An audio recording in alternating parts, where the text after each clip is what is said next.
rows and how the country running, we break it down. Facts in the morning, no gimmicks, no spin. Educate, empower, let the day begin.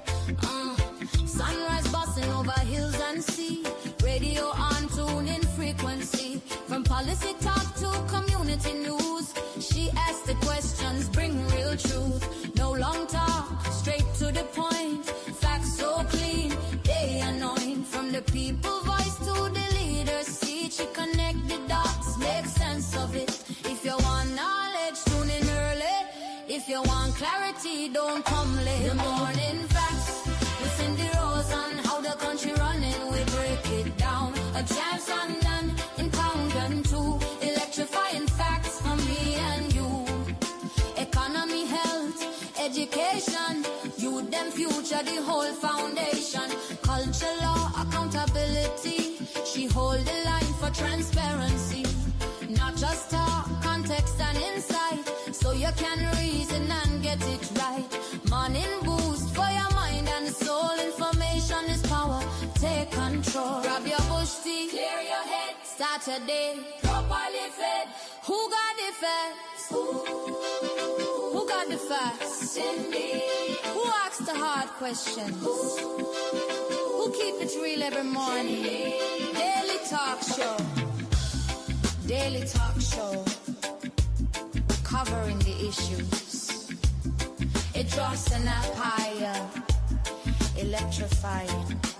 Powerful morning booze. The morning facts.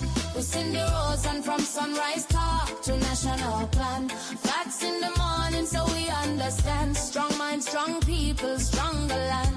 The morning facts. We sing the roads and from sunrise talk to national plan. Facts in the morning so we understand. Strong mind, strong people, stronger land. Before you step out, before you decide, get the facts in the morning and walk with pride. The morning facts with Cindy Rosen.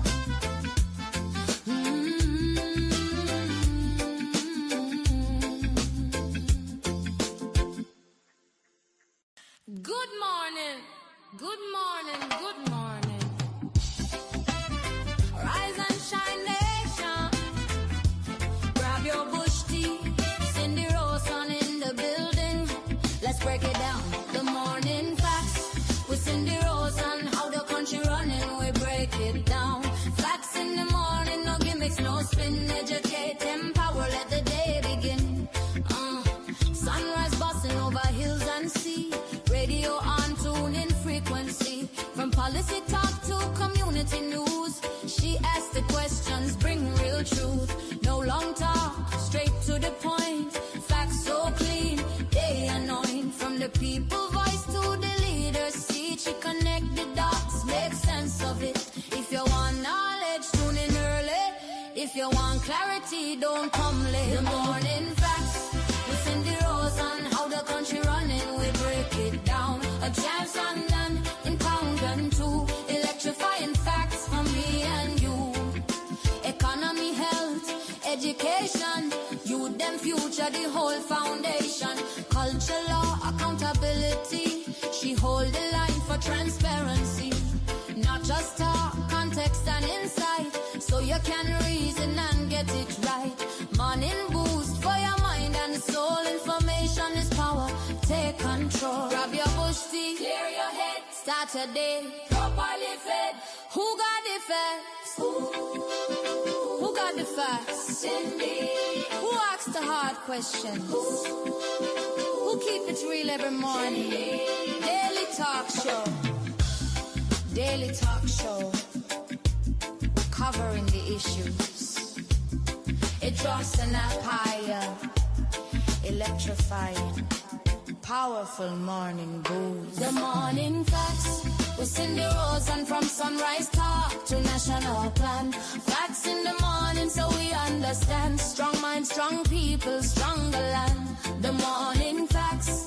We sing the roads and from sunrise talk to national plan. Facts in the morning so we understand. Strong mind, strong people, stronger land.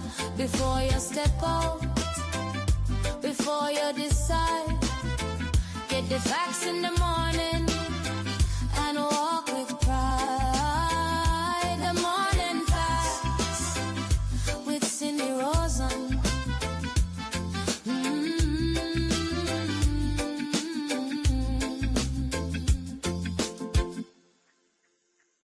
Good morning, good morning, good morning.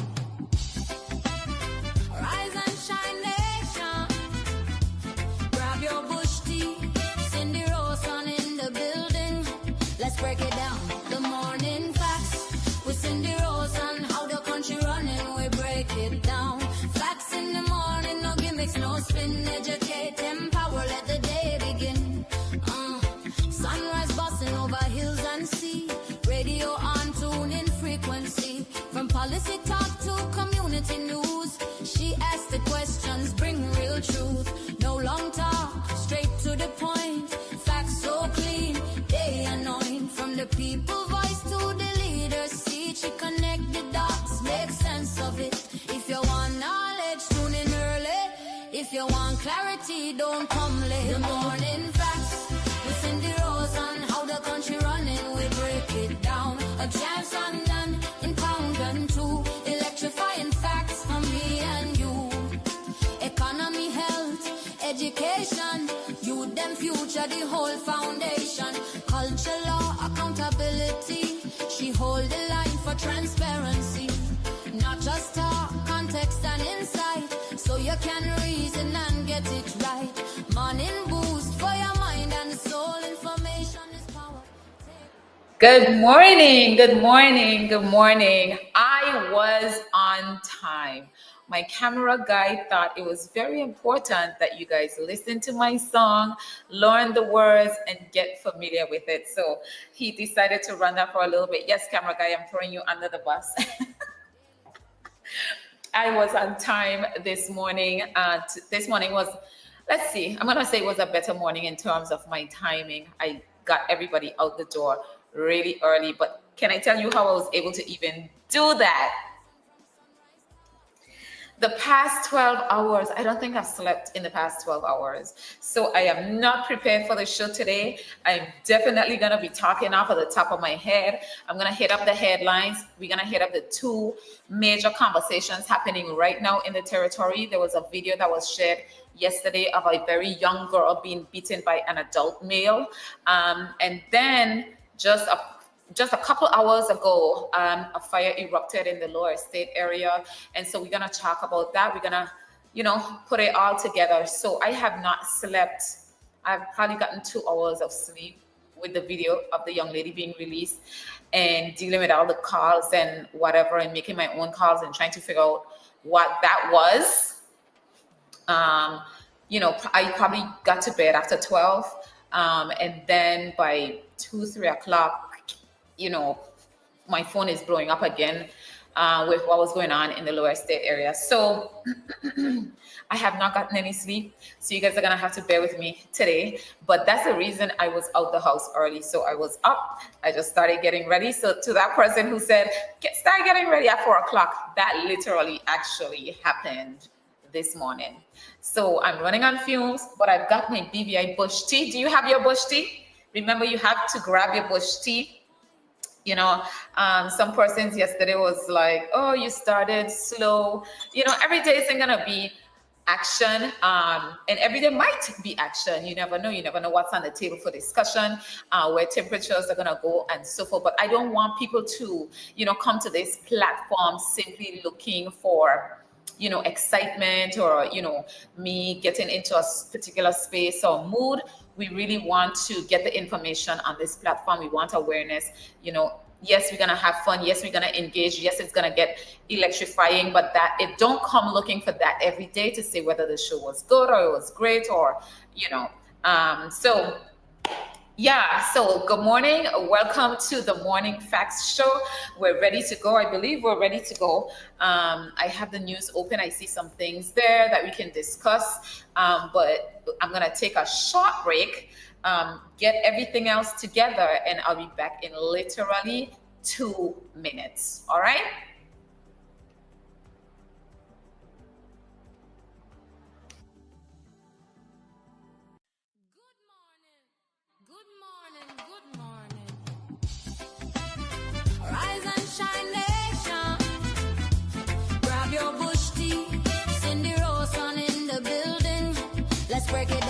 the morning facts with Cindy Rose and how the country running. We break it down. Facts in the morning, no gimmicks, no spin. Educate, empower, let the day begin. Sunrise busting over hills and sea. Radio on, tune in frequency. From policy talk to community news. She asks the questions, bring real truth. No long talk, straight to the point. Facts so clean, they anoint. From the people voice to the leader's seat. She connect the dots, make sense of it. If you want knowledge, tune in early. If you want clarity, don't come late. The morning facts with Cindy Rose on how the country running. We break it down. A chance undone in pound and two. Electrifying facts for me and you. Economy, health, education. Youth them future, the whole foundation. Culture, law, accountability. She hold the line for transparency. Not just talk, context and insight. So you can reason and get it right. Morning boost for your mind and soul. Information is power. Take control. Grab your bush tea, clear your head. Start your day properly fed. Who got the facts? Who got the facts? Cindy. Who asks the hard questions? Who keep it real every morning? Daily talk show. Daily talk show. Covering the issues. It draws an empire. Electrifying. Powerful morning booze. The morning facts with Cindy Rose and from sunrise talk to national plan. Facts in the morning so we understand. Strong mind, strong people, stronger land. The morning facts with Cindy Rose and from sunrise talk to national plan. Facts in the morning so we understand. Strong mind, strong people, stronger land. Before you step out, before you decide.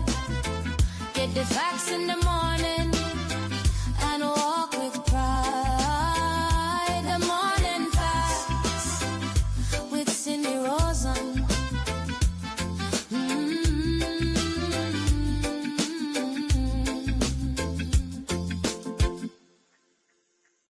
Good morning, good morning, good morning. Rise and shine, nation. Grab your bush tea. Cindy Rosen in the building. Let's break it down. The morning facts with Cindy Rosen. How the country running, we break it down.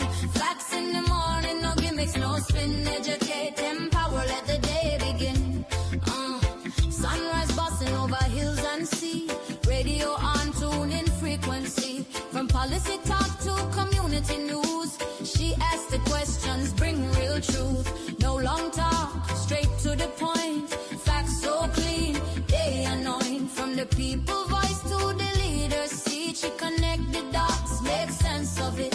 If you want knowledge, tune in early. If you want clarity, don't come late. The morning facts with Cindy Rose on how the country running. We break it down. A chance undone in pound and two. Electrifying facts for me and you. Economy, health, education. Youth them future, the whole foundation. Culture, law, accountability. She hold the line for transparency.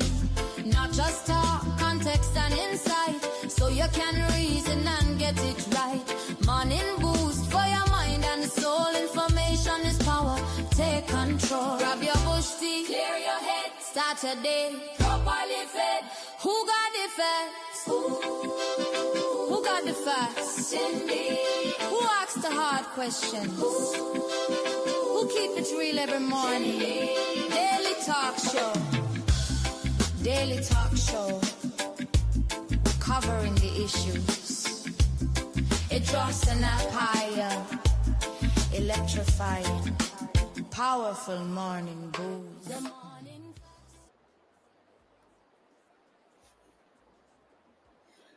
Good morning again. I'm back. Welcome to the Morning Facts Show, the newest morning show in the British Virgin Islands or over on the beautiful Virgin Islands. We like to replace that B with from British to beautiful.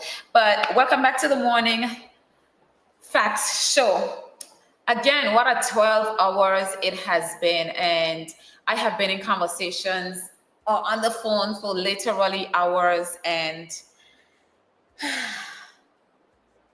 I could say that, based on conversations last night, with everything that's unfolding in the BVI within the past 12 hours, I continue to be very disappointed, very worried about where the BVI is, what is becoming commonplace, how people feel about certain things. I'm continuing to lose respect for people. And when I say respect, I just look at them differently. The things that they say, what comes out of their mouth, just I just feel like my thoughts, morals, integrity is just not lining up with a lot of people and a lot of things. And it's very disturbing. And sometimes I'm thinking, well, who's raising people around here? And I say people because males and females, girls and boys, like who is raising us now? It's a very worrying thought. All that's unfolding in the BVI is troubling to see. I went to bed very upset last night specifically, and I don't want to talk about it yet because it's something I'm going to get to on my list, not something to, minimize what it is, but I want to get to it on my list a little later. But I went to bed very upset last night. The BVI environment, it's really a struggle to want to continue to live here. And, back in, let's say the 40s, the 50s, the 30s, all four parents started to migrate for a better life, for better living, to send monies back home to, improve life here in the Virgin Islands, for Virgin Islanders to, build a better Virgin Islands. And we're in 2025, do the calculation. We're in 2025, and here we are as Virgin Islanders thinking, I think there might be a better place in this world for me to live, raise my family, outside of the Virgin Islands. Like the Virgin Islands, people are feeling more and more that the Virgin Islands isn't it. And that's very sad. It's worrying. Some of us who say that we're indigenous Virgin Islanders or generational Virgin Islanders, or we care so much for the Virgin Islanders, the destruction that we're ripping through this territory, it's sad. And when things happen, we call it Obeah. Oh, there's Obeah on my life, but it's real karma. And our chickens are coming home to roost. And the BVI is in an environment right now, and I'm going to just freely say, because that's how I feel, our environment is a direct reflection of the VIP leadership that we're under. That's what I'm going to say.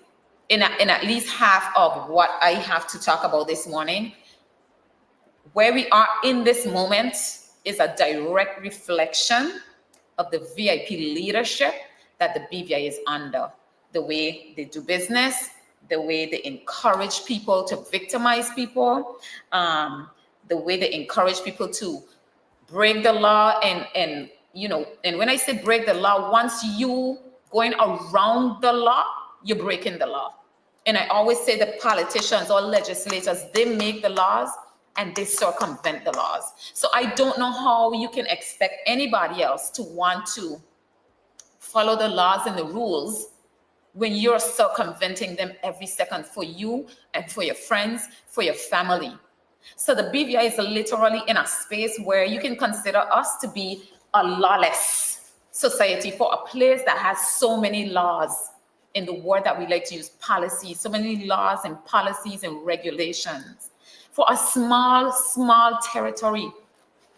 The census can't be completed, so we don't even know how many people live here, but I'm just gonna say about 30,000 people. Even if the number is a little bit above that, what I'm saying is this is a small space, a small territory. And the stuff that's going on around here, and the best we could do is be outraged, about the media or an advocate or an activist. Like, that's what we're outraged about, the people who are actually trying to bring information forward. The BVI is in a horrible place. And you know what? Our mindset, it stinks. It needs retriggering. The way we're operating is not normal. It might appear normal because we function like that for so long, but it's not normal and it's not right. Okay, so we're gonna get to a few things today, some of the stuff we left off yesterday. And before we get to that video,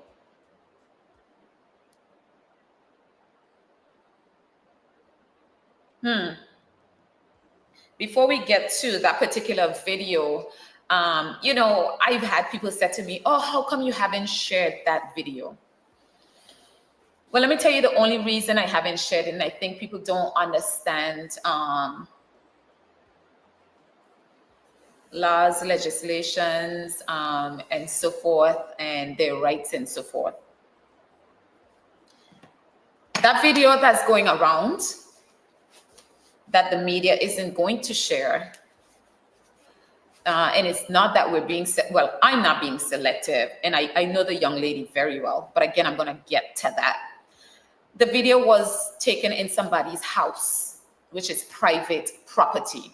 And if myself as media or any other media house don't have the permission to run a private video, we can't do that, or I'm not going to do it. It's a private video in somebody's home. Now, we can write stories on it, what we've observed in the video, pull out the facts, and then we can do editorials if we please. And so that's how the media works in that situation. So it's not that, I'm picking and choosing what videos I'm going to run. It is a private video in a private home that I have not been given any authority to run. Okay? So we're clear on that. Let's go down the news real quickly. And I'm going to get my friend Joe Jack on the line at some point. And, I had a couple of people say to me yesterday, oh, you had Joe Jack on too long. One of the ways that these platforms are interactive and become more interesting is when you have people to dialogue with. Like, I can look at the comments coming in on my phone while people also want me to keep looking at the camera. But this is an interactive platform, and it's easier to have conversation with others. That's why, you have it where people can call in. You call in, you have interaction, because it would be quite difficult for me. Yes, I could talk for 3 hours, but I'll get boring. You need other people to interact with. The conversation becomes heavier. You see from different perspectives, and you can go from there. So the phone line is open, which is my phone line. The number is 440-3234. If you want to call in, you can call in. We're still working through the kinks. And so by the end of the week, we should be able to have worked through all the kinks that we're going through, whether how to hear whoever is on the phone a little louder. We're going to do all of that. By the end of that, we're going to go through all the kinks. And by Monday, we should be running smoothly. Okay, so just bear with me with whatever. But let's go through the news quickly. I saw some interesting news this morning. So we're just going to bring you up to date really quickly on that. I think we covered a bit of this stuff yesterday. 2 of them are still on our list that we can get to. And bear in mind that I haven't slept. And it's one of the reasons that this can get hectic. It's one of the reasons, I was very skeptical or a little timid about starting my own morning show and having to commit to that daily. Because when you do these types of shows, people are calling you constantly. You got to really monitor. And then I still have to run my online media and my other businesses and run my household. So there are times I'm just going to be going off the whim, and that's fine because I could speak on my feet. So let's do this. So one of the first headlines I see we have here goes back to Foy's case. And we know that, I don't have to say, former Premier Foy was arrested. We know the details of all of that. I don't need to rehash it. But as far as we know, he was prosecuted and he is appealing his case. And it seems now that the appeal has been pushed back, and there seems to be a family medical emergency affecting that. Okay, and the opposition, prosecutors haven't opposed the motion, so he has asked for a 14-day extension based on a family medical emergency that has come up.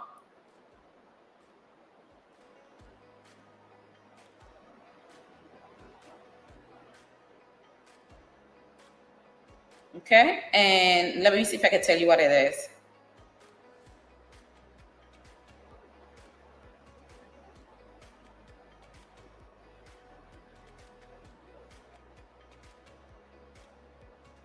Okay, so it's actually, the medical emergency is actually not Foy's. It's on the legal team. Okay, because it seemed like his mother had a medical emergency, and so Andrew, I guess, is okay with giving the legal team the time, and the motion was granted, and it has been delayed for another 14 days. Okay, Foy was, as we know, Foy was sentenced in Miami in August 2024, and he was given an 11-year prison sentence for drug and money laundering, which he is appealing his sentence.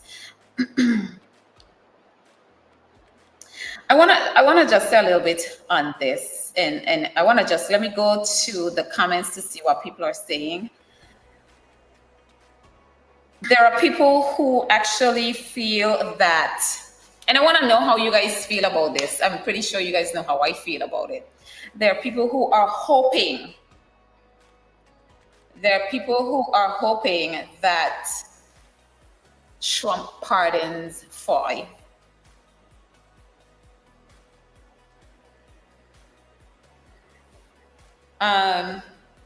There are people who are actually hoping that Trump pardons Foy. And then there's also the conversation, if Foy was to come home, he'd be able to run again, and the district 1 would elect him hands down, etc.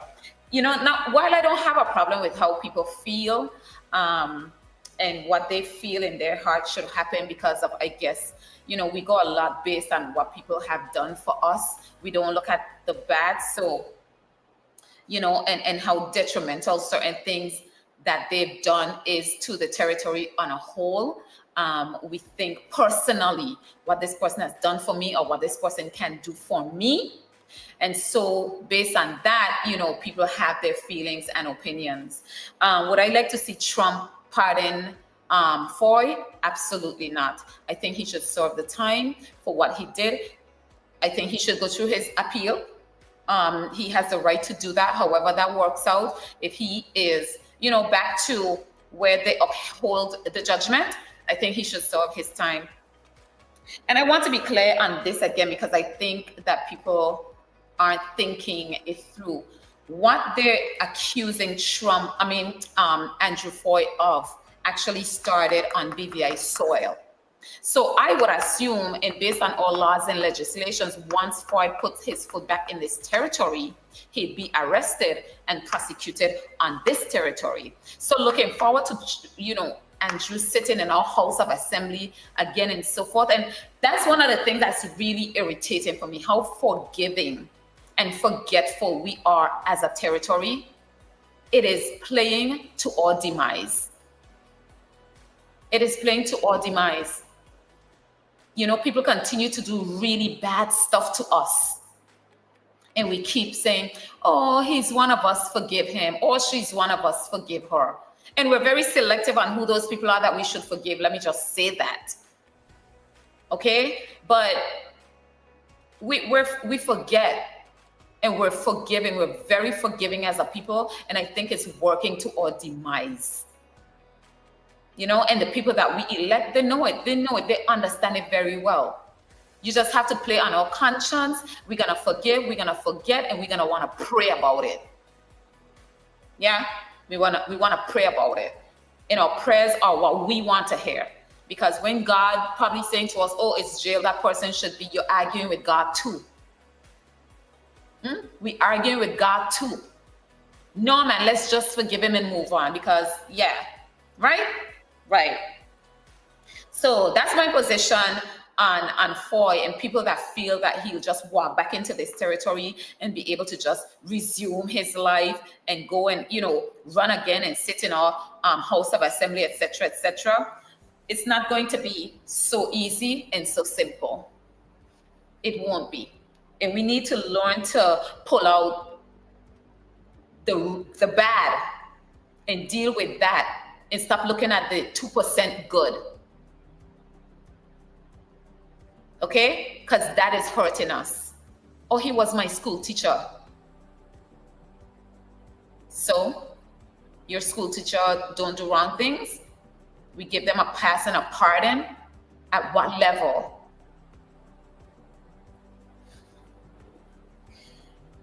Good morning to everyone. Good morning. Thank you for the greetings. I'm going to be looking up and down, okay? Cindy, do you remember the proposal by government for a boardwalk with shops, restaurants, and a marina in the Fat Hawks Bay area since 1996? Right. Nothing has happened. Right. So let's go back to the news. So that's in the news. Another big thing. I'm going to call it a big thing. I'm going to call it a big thing because this is going to take on a big conversation. And I don't know if Janai is listening and other farmers and fisher folk, if they're listening. In the news this morning, I'm seeing that, you know, the farmers and fisher folk have been given a grant scheme, and that grant scheme has $136,000 in it.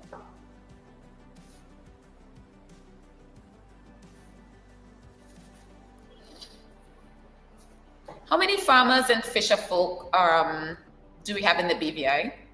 I honestly don't know. I'm assuming it's a few hundred. How many farmers and fisher folk?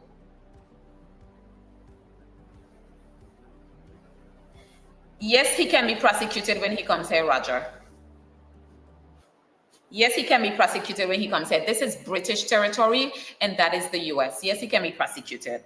And if there are lawyers listening, if you're listening, you can message me, and I'll message some of them right now to ask. But that's in the US. That's not here. How many fishers and farmer folk we have in the BVI?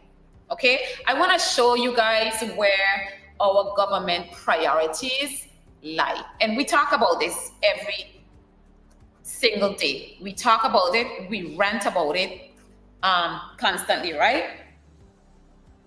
A nation, as we continue to say, as we're nation building, a nation that cannot feed itself should not be thinking, have no inkling in their head about going independent.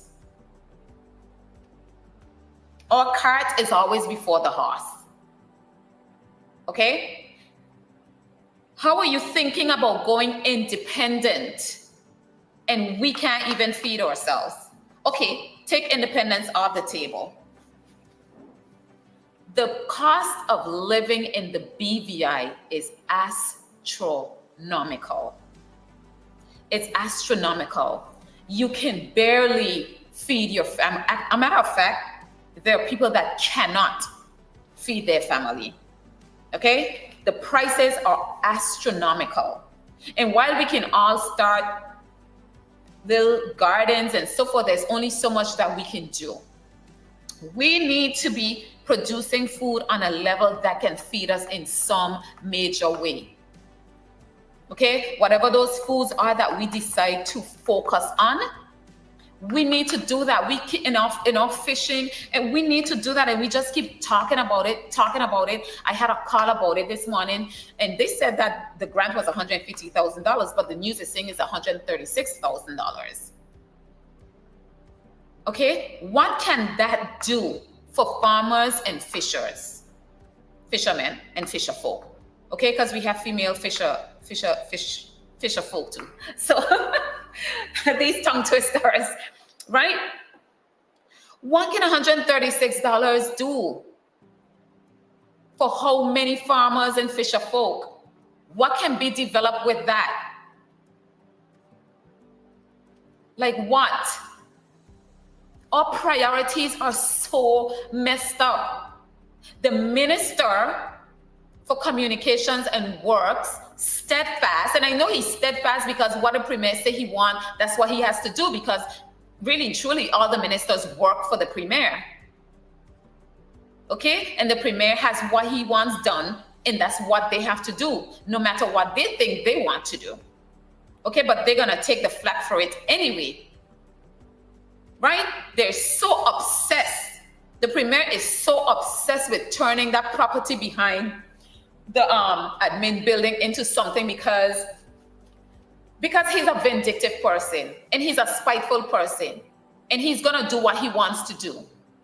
And he feels that he continues to fail with that property even when they had the Uber Soca cruise. Failure. Oh my God, I should talk about that Uber Soca cruise. I actually should talk about it because I didn't really talk about it properly. I've jotted it down. I might talk about it.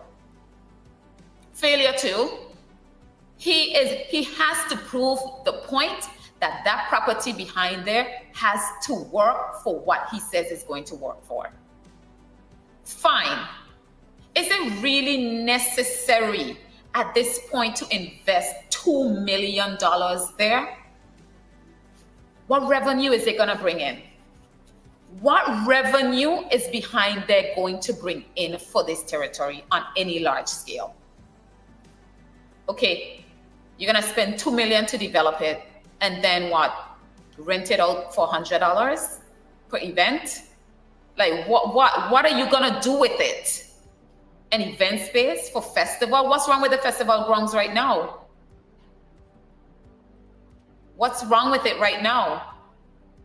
$2 million in that, and you can find only $136,000 to give to the fishers and farmers in this territory, the fisher folk and farmers in it. That's all you can find. For small businesses, all you can find to help them every year is $150,000. Residents on Virgin Gorda are going to the clinic under a tent. Under a tent, a roof leaking for years now. The medical system, HSA down there, is collapsing. And you have $2 million to go and redo a festival village. Well, I understand we're in election season, right? We're in election season, and so you want to do things that look like big projects. You want to move money around so that you can get money back for your campaigning and so forth. I understand the game. We all understand the game. But don't you think that we're at a critical point in the BVI now where that is not going to fly? Where the people are so frustrated, they're watching on. Well, I would hold that y'all are frustrated. That the people are watching on and saying that these are the critical issues we have. You're not addressing anything. You're not addressing any of these. Still can't get running water. They're now trying to blame you to say you should have built a cistern. And you should build cisterns with your houses. Okay? And septic systems. But that's what they're doing now. They're throwing it all back on the people. The people really and truly is the problem because they can't do their job. Right? They can't do their job, so the people are the problem now. $2 million to go waste over there $150,000 for small businesses that are struggling. Okay, the fisher and farmer folk. You keep promising that you're gonna develop that. And $136,000. We need food stability, food security, cost of living is through the door. These are the bread and butter issues. It's what's troubling the people. Clean, fresh water. I had calls yesterday about restaurants, cooking with the street water, not properly processing it. Because I guess they're trying to cut down on their cost of doing business. But while they're cutting down on their cost of business, they're still charging you more and more and more.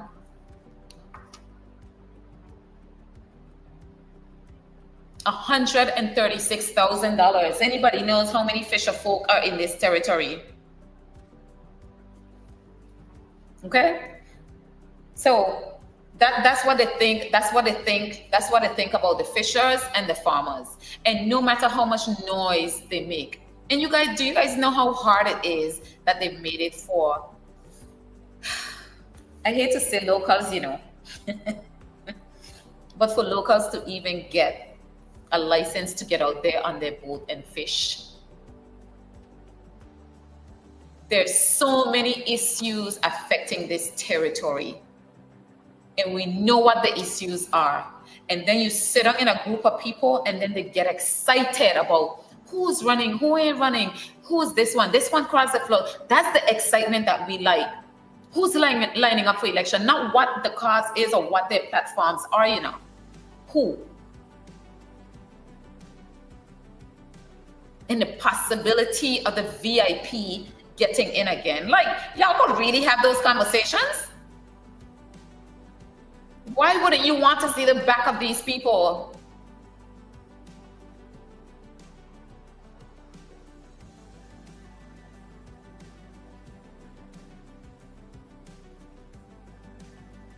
It's very sad and confusing to me, the way that the government conducts business and how nonchalant and passive we continue to be about it. $136,000. Prices continue to soar. Every second there's another tax on us. The only way the VIP is making money is through taxes. The premier is excited about the number of people coming in on cruise ships and saying that the tourism industry is booming. Well, it's not. And it's shot about 17 buses this morning. I wonder why. The tourism industry is booming. If you ask them how many people actually come off the ship onto the BVI, they can't tell you. And even if they can tell you, they're not going to tell you, because that will affect the fake numbers that they're putting out there. Because if 3,000 people pull in there on a cruise ship and only 1,000 come off, it's only the government coffers or ports that make some money per head. Businesses don't make any money. The buses are fighting. They're burning up each other, as we see over the past few. And no information hasn't come out officially as to what happened over there. But I understand there's a war going on amongst the taxis. But we're going to get there. We're going to get there. Right? The premier, he keeps tooting these numbers to make himself look good, manipulating the numbers. Oh, the economy is great. What indicators have you used to tell the people that the economy is great? Does the government have economists? What is their report? The independent economists in this territory, what is their report and their projections? This is how a territory runs. It's not just the government alone. The private sector has to do its part. And again, I'm going to say over and over, I get it that, a private economist come out and they give projections. The government gets upset and they make it, impossible for that person to continue to do business and function here. How do you guys continue to live like this? How? Nobody's safe anymore. Nobody's safe. Everybody was thinking, oh, I can keep my head down and don't worry about it. I'm over here. Let them do. No, it's not that anymore. It's not that anymore. Houses are getting robbed. People are being shot down dead in the streets in broad early morning daylight, in our faces. Businesses are being burned to the ground. You know what that massive fire looked like last night or early this morning? Burned to the ground. You're hearing all kind of things come in, transformer this, but I guess they'll eventually tell us what happened, right? But what creates a fire like that?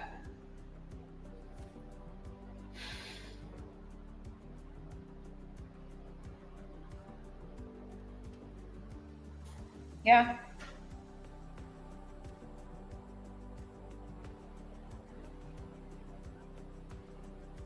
This is the stuff.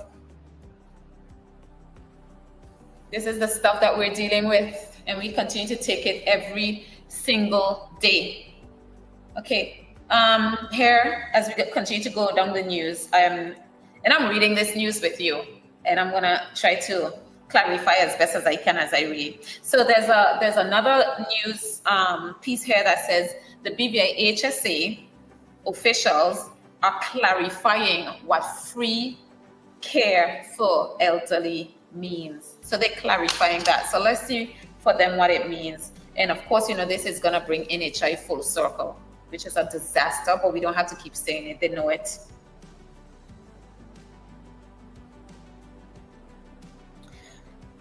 So senior officials of the BVI Healthcare Services Authority have cleared the air on persistent confusion over what free care means for elderly residents, stressing that while legislation provides protection for persons over 65, not all medical services are automatically free at the territory's public health facilities. Well, y'all know not even for children they're free now, right? I don't really want to jump on the BVI HSA this morning, but I took my daughter there. She had to get some additional vaccinations and some other things done. And these are services that were free before that should be free for children and teens in this territory, and it wasn't. I was so shocked, right? But you had to get it done. So I don't know what services they're saying now. Well, let's see if we can figure it out.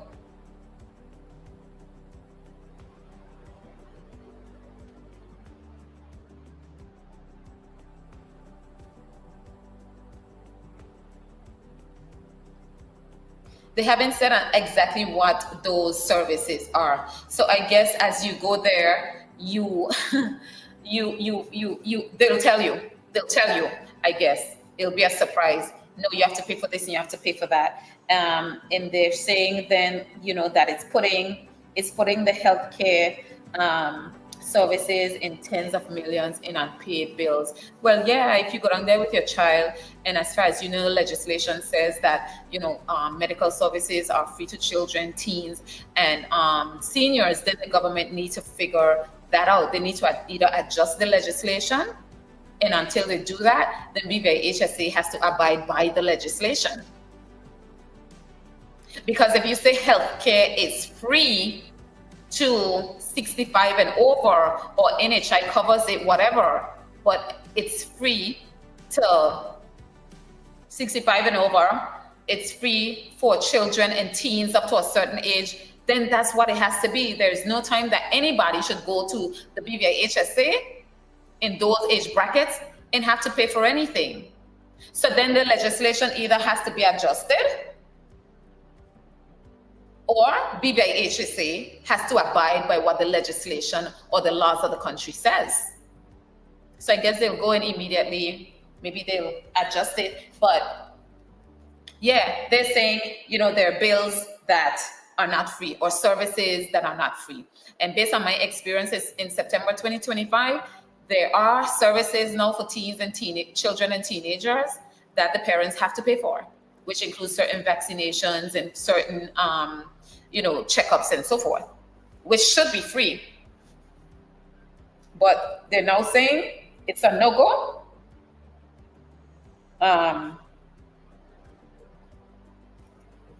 It's a no-go. So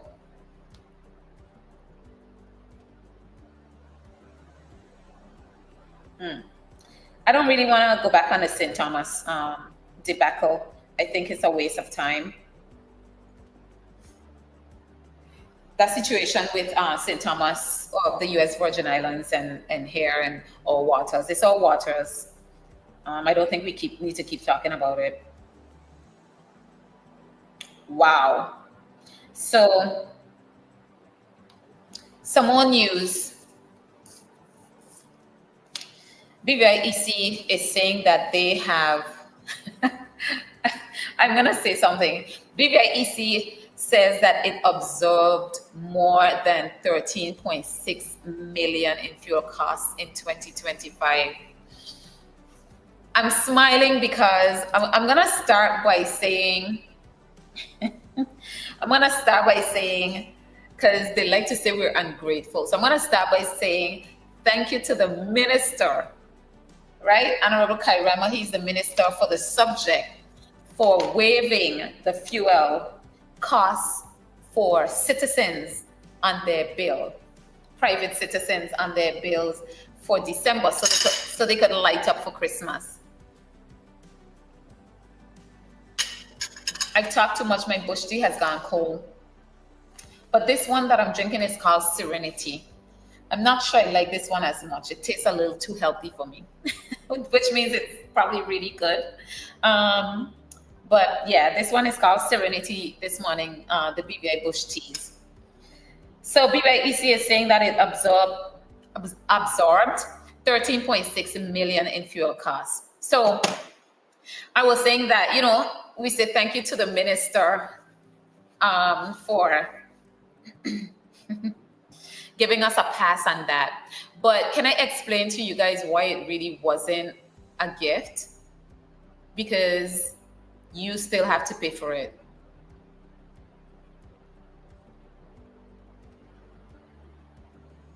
You know what I mean, right? Through taxes. You're still paying for it.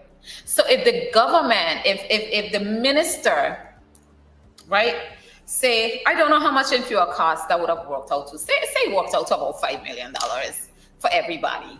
If the minister took that out of his budget, which I don't think he intended to, I believe BVI Electricity would have had to absorb it. And I think they had to do it in 2024 too. That's what I understood.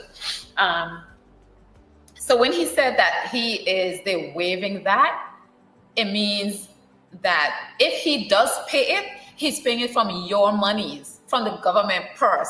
So and then they find a way to get it back, whether there is taxes on something else. Like, you didn't pay for it out of your pocket. Like, you can't see that you took the dollar and went to BVI Electricity and gave it on your bill, but you're still paying it. Does that make sense? Does that make sense to you guys? What I'm trying to explain to you? So it wasn't really a gift. You're still paying it on the back end, whether it's on your bread going up, whether it's taxes on something else. They up taxes on something. You're gonna pay because they have to recoup that money somewhere. Or like BVI-EC is saying, they've absorbed the loss. But they can't function with a loss because then BVI-EC is gonna turn around in some way and figure out how to get that money back from you, the customer. That's just how business works. But I kind of hate to see them do that to our people. Like you get excited and you think you got off with a gift, but you didn't really get a gift. We didn't get anything. We honestly didn't get anything. It has to be paid. If it's not paid, electricity is going to take it out of you in some way. They're going to find a way. You may not see it. You may need to use a microscope to see it, but they're going to make their money back. And if the minister decides to take it out of his budget and pay BVIEC, it's still your money. It's like I said to you, give me $20 and I go down the road and I take the $20, buy a gift for you and bring it back. You bought your own gift, basically. Let me make it simple like that.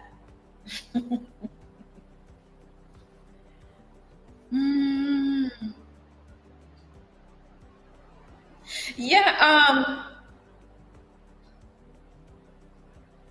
Okay. I'm just checking comments as well. Okay. Oh, there's some economic data that has come out on the okay. Can you inbox it to me? I think you and I are friends on Facebook. If you can guide me to the link. If not, when I'm done, I'm gonna go and take a search for it. Okay. Free care that can only be ventilated in a court of law. Too many times okay. Another comment, free care that can only be ventilated in a court of law. Too many times we, the public, are reluctant to take these people to court. And Roger, you're absolutely right. Not only on this, but other things. You're right. And I guess most times it's difficult to go pay a lawyer to fight your cases. And so we kind of bear things out. And bearing those things out, things just continue and life continues to deteriorate for us. I'm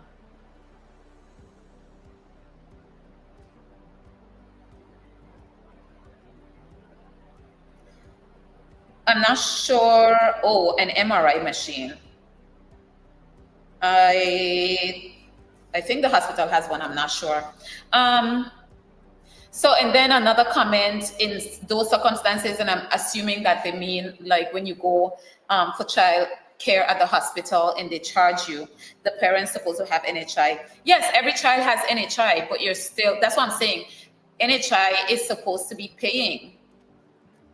Okay? And for the elderly as well, but that is not what is happening. That's what I'm saying. So, there are certain services, and I can only speak for when I took my daughter to get these, update her vaccinations or whatever, and certain tests she had to do. I still had to pay. NHI was only paying a portion, and I had to pay the other portion for my daughter. And these are things that I'm saying, these particular tests that, children should, basic health care. Basic health care is the term I want to use here. Basic health care. That they say children and teens and over the age of 65 are cared for. Basic health care. Now, I don't think that any system can take on every type of health issue that a child, a teenager, or a senior would go through, because people develop all kind of things. And I would say that it would be difficult to say that the hospital or the BVIHSA has to take on all of that. They can't anyway, because a lot of these major health concerns, we got to fly out anyway, or we have to go do private care. But basic health care, as far as I understand in the line, I'm going to do some more research, is supposed to be free for elders over 65, children, teens, I think up to 16, and children. Okay, as far as I know.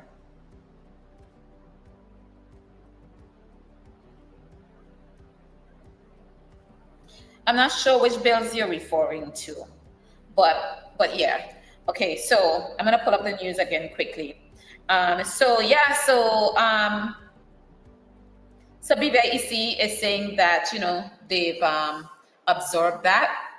and they're not really absorbing it. They're gonna find a way to recoup their money.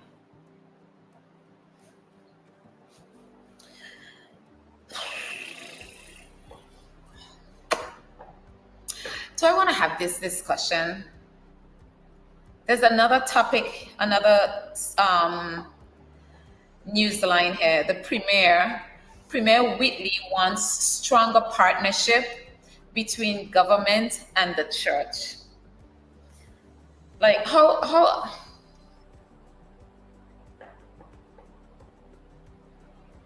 okay, so all of us know of the saying or that church and government, church and state should be separate. And well, I mean, I think we should ask what that means. I wonder if Bishop Klein is available for a call. Because, you know, people are saying, yeah, the church and the state should be separate. And I agree on in various ways, but I also feel like there are ways in which the churches can partner with government, or maybe they don't have to partner. The church just need to do what the church is supposed to do, which is community outreach and care. And when I say care, you know what I mean. And if it is that, you know, the government, which, you know, wants to make a donation to the churches, I would hope that it is done in a way that is clean and clear, and the church doesn't feel any obligation to the government that is giving them the money. For example, you know, the Premier gave the Seventh-day Adventist churches $50,000. He said it's for projects that they're about to embark on, and he thinks that they can use the money. They've asked, you know, they've sent in their letters, they've made their case or whatever, and he has given them a $50,000 to assist them. I don't necessarily have a problem with it, but when you're giving government money, it has to programs like that, it has to benefit the entire territory, I think. So whatever programs that they're working on, and I don't want to call that thing the darker society because I think they've moved away from that. So y'all don't come for me. I know you moved away from that term, but I can't think about what the term is right now. You know, like their community outreach and so forth, in, you know, putting the money towards helping things like that. I could see that because that helps the community. Okay, through the varying community outreach projects. That type of partnership I could see. And, you know, again, we're in an election season, and we don't know when the election is going to be called. I'm assuming it's going to be called after the summer. That may not be the case. That's just my bet on it. It could be called, you know, within the first 3 months of 2027. It could be called before summer. The Premier can call an election anytime in the next few months. After a few months' time, heading on to the middle of the year, into the first three months of 2027, the Premier can call an election. So we are in an election season. We're on the road to a new election. So again, all sorts of things are going to happen. And I'm not saying that he has given this $50,000 to look, you know, in any way, you know, to the people of the Seventh-day Adventist Church. I'm just saying that we are in an election season, and a lot of things are going to happen. A lot of money is gonna pass hands, projects that we don't need, and so forth. All right. So, I mean, if there are any comments, I feel like that's how I feel about the partnership with church. Okay. I have seen, I'm not going to say it has not happened here, but I've not sat in a church in the BVI and saw a pastor come up and encourage a congregation to vote in any particular way. I haven't seen it. I don't know if anybody else has seen it, if the pastors have encouraged them to vote in any particular way. Now, that is where the church and the state has to stay separated. Things like that. Okay, the government doesn't get involved in the church, and the church doesn't get involved in government business per se. That's how I see it. But I've sat in a church in the Cayman Islands, and they literally told their congregation who to vote for. I sat there and I was absolutely stunned. And I was like, wait, what? And this was a Seventh-day Adventist church. Okay. This was a Seventh-day Adventist church. I think they took a flacking for it, the congregation. I think the pastor took a flacking for it. I've never seen anything like that, but I saw it. They were in an election season and cycle, and he got up and he told the congregation who he thought they should vote for. He endorsed someone. Okay? So that's where the church and the state go separate. I don't have any problem with the government giving the churches grants. I don't, because they do a lot of outreach. Now, again, we have to be careful, any reasoning, any untoward reasonings, I should say, behind giving any particular church money, but there should be a separation. They do a lot of community outreach. I know sometimes we feel like they're not doing enough, and they're sitting in the churches too much, and things that they actually should get involved in, they don't, and they're very selective. I get those arguments as well, and I agree with those arguments as well. All right, so on this, I'm gonna take a short 2-minute break. Let me just shout out to my sponsors, but they're gonna pop up on the screen as well. Of my powered by, at the moment, Caribbean Sellers, CCT BVI, Premier Insurance Limited, Frozen Imports, and Marcusson AC. And let me check my email to see if I've received the lunch updates for Frozen Imports today. I really received some lunch updates from the pub. I'll share that as well. So we're gonna take a little 2-minute break, and we're gonna come right back, okay?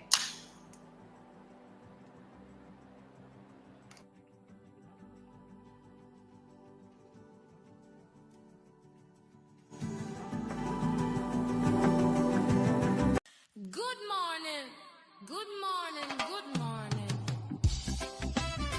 Rise and shine nation. Grab your bush tea. Cindy Rosen in the building. Let's break it down. The morning facts with Cindy Rosen. How the country running, we break it down. Facts in the morning, no gimmicks, no spin. Educate, empower, let the day begin. Sunrise busting over hills and sea.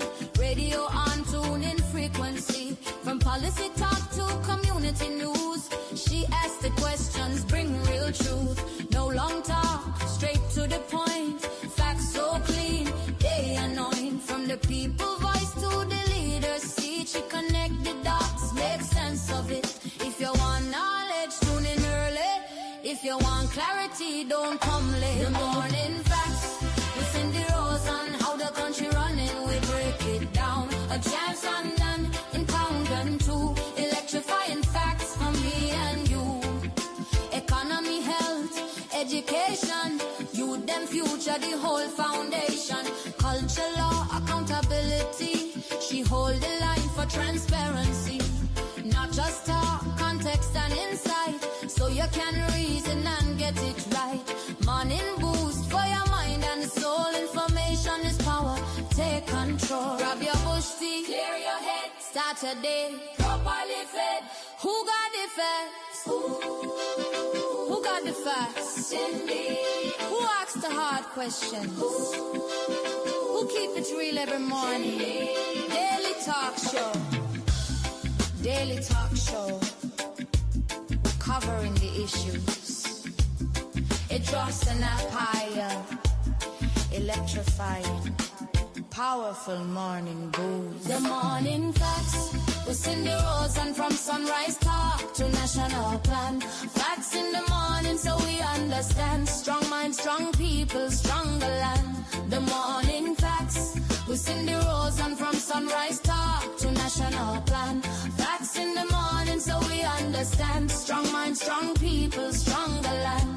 Before you step out, before you decide, get the facts in the morning and walk with pride. The morning facts with Cindy Rosen.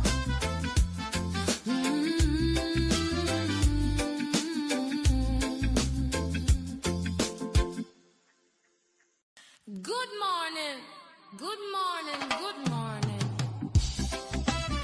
Rise and shine, nation. Grab your bush tea. Cindy Rosen in the building. Let's break it down. The morning facts with Cindy Rosen. How the country running, we break it down. Facts in the morning, no gimmicks, no spin. Educate, empower, let the day begin. Sunrise busting over hills and sea. Radio on, tune in frequency. From policy talk to community news. She asks the questions, bring real truth. No long talk, straight to the point. Facts so clean, they anoint. From the people voice to the leader's seat. She connect the dots, make sense of it. If you want knowledge, tune in early. If you want clarity, don't come late. The morning facts with Cindy Rosen. How the country running, we break it down. A chance on none, in pound and two. Electrifying facts for me and you. Economy, health, education. Youth, them future, the whole foundation. Culture, law, accountability. She hold the line for transparency. Not just talk, context and insight. So you can reason and get it right. Morning boost for your mind and soul. Information is power, take control. Grab your bush tea, clear your head. Start your day, properly fed. Who got the facts?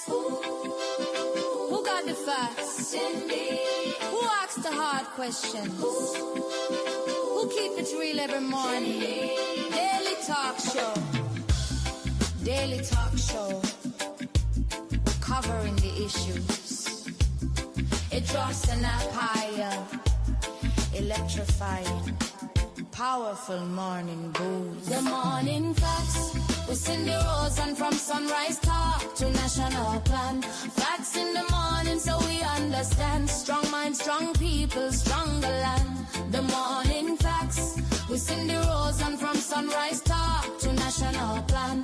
Facts in the morning so we understand. Strong mind, strong people, stronger land. Before you step out, before you decide, get the facts in the morning and walk with pride. The morning facts with Cindy Rosen.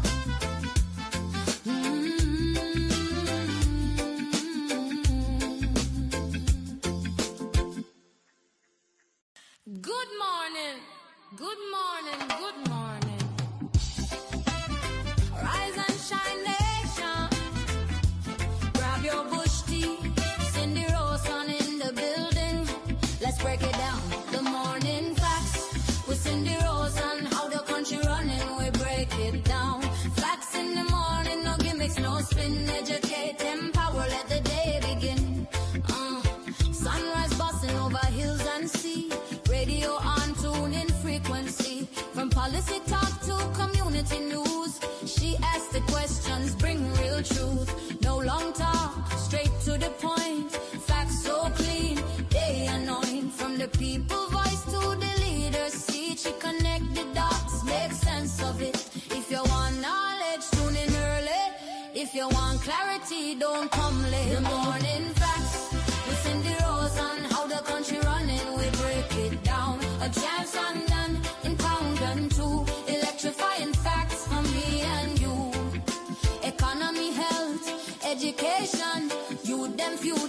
whole foundation. Culture, law, accountability. She hold the line for transparency. Not just talk, context and insight, so you can reason and get it right. Morning boost for your mind and soul. Information is power. Take control. Grab your bush tea, clear your head. Start your day properly fed. Who got the facts? Who got the facts? Cindy. Who asks the hard questions? Who keep it real every morning? Daily talk show. Daily talk show. Covering the issues. It draws the empire.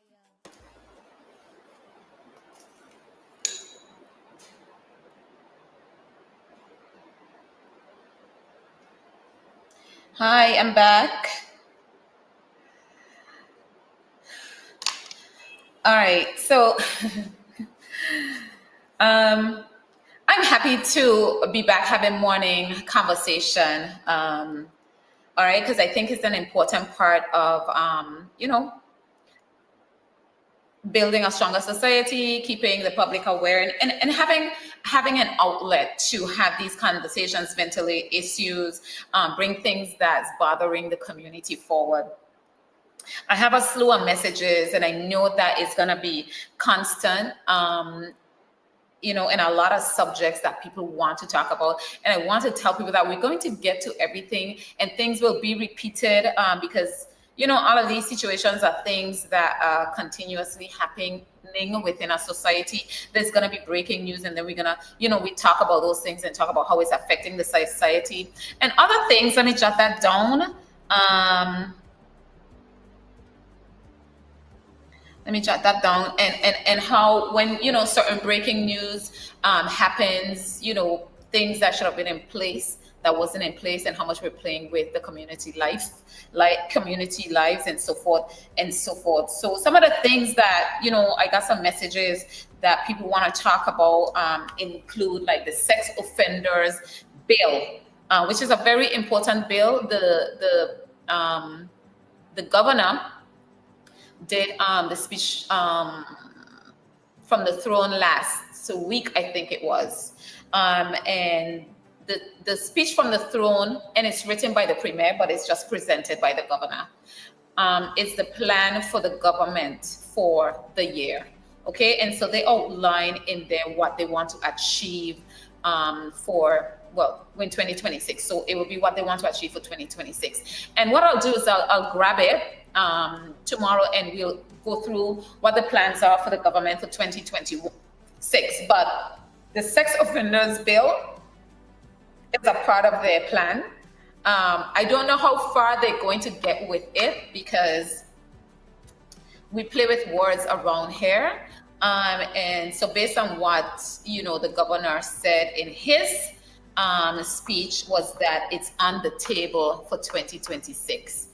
Basically, they're going to be taking a closer look at it. I can't tell you that it'll be completed or it'll be passed or whatever. The sex offenders bill is one of those bills that I think it's going to be a fight to get it through, and I'm hoping and praying that they get it through. I know it's the baby of Honorable Stacey Mather. He's been an advocate for the sex offenders bill, trying to get it together and through the House. So I can't tell you how far they're going to get with it, but as information about it comes through, when they bring it to the House, when they lay the first one for the public to view, we're going to look at it, we're going to go through it, and so forth. So that is one thing that people want to talk about. They want to see it happen. We know what's going on in this territory, and it's not just this territory alone, but we focus on this territory. We can't spend our time focusing on the world. Yes, things that are out there that affect us, we cannot talk about those, but we know a lot of what goes on in the BVI, a lot of what is covered up, and so forth. So we're going to watch the passage of this sex offenders bill through the House of Assembly, the contents, what is in there, what is not in there, and the effectiveness of it.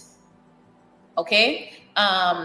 So those are things you got to watch when you have bills like these that would give power to the public, to the citizen, I don't find that our governments want to do bills like that. And when they bring bills like that forward, they're very weak. They're very weak, and they're done in a way that they're not enforceable. So we gotta watch this bill as it develops and its passage through the House of Assembly. It reminds me of the whistleblower legislation that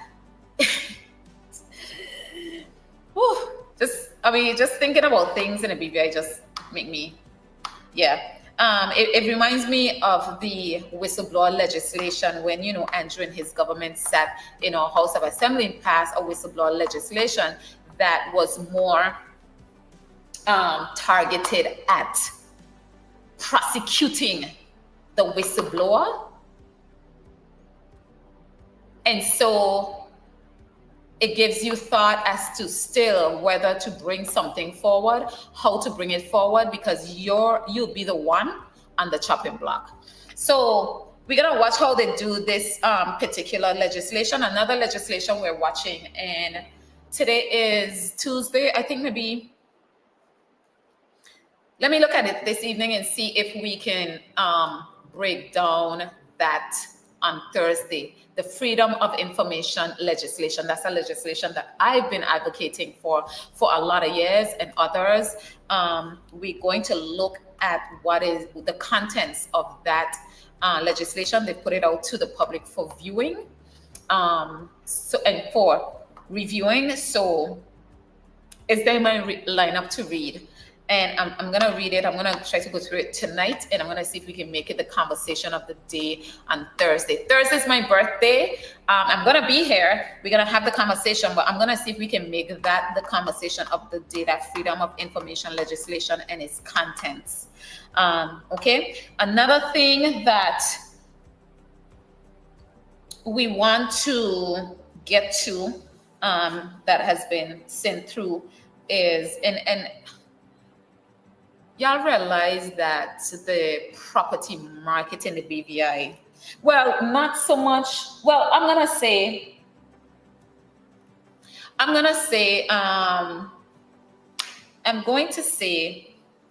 I think we have a crisis in our property market. I'm just going to say it like that. And I'm going to say it in terms of buying and selling property for locals. Can it be a little easier for those on the outside trying to buy property? I don't know. It's a conversation that we can have. I think it's a topic that we need to really break down and get into.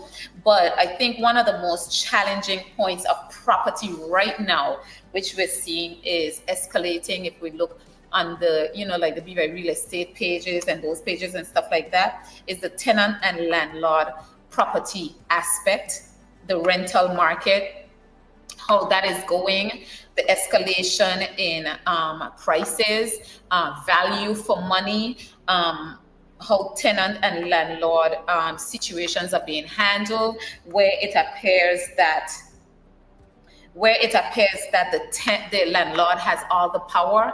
And the truth is, there are, I don't want to call them archaic, but there are bits of legislation amongst our laws that you can find, stuff that relates to tenant and landlord, and that would be like on a contractual law and different laws like that, and people's rights and so forth. But we do not have a tenant and landlord legislation, and I think it's about time we look at it. It's about time we start to advocate for it. I want to encourage whoever is stepping up to run for a house in the seat to consider this as a big problem.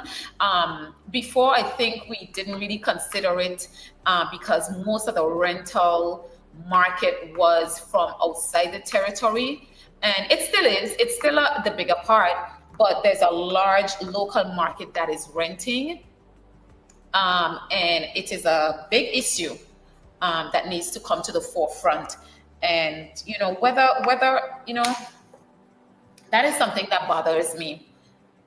Whether someone is a citizen or not, they have rights when they come to live amongst us. We act like, okay, you're not from here, like I can do to you whatever I want. No, they're paying taxes, they work here, they live here, they afforded rights as well, okay, and their basic rights and so forth, and they provided protection under government as well because they are part of the community. They pay their work permit fees, their residential fees, all of that. Okay, and so they fall under the protection of government too, and those are things that are basic laws, legislation, policies that create a good, balanced society. Okay, so not looking at that because, oh, it don't matter because they voters. It don't work like that. But now here we are where your own people are suffering under it, and it's time to look at the tenant and landlord legislation and get something on the table to pass through the House.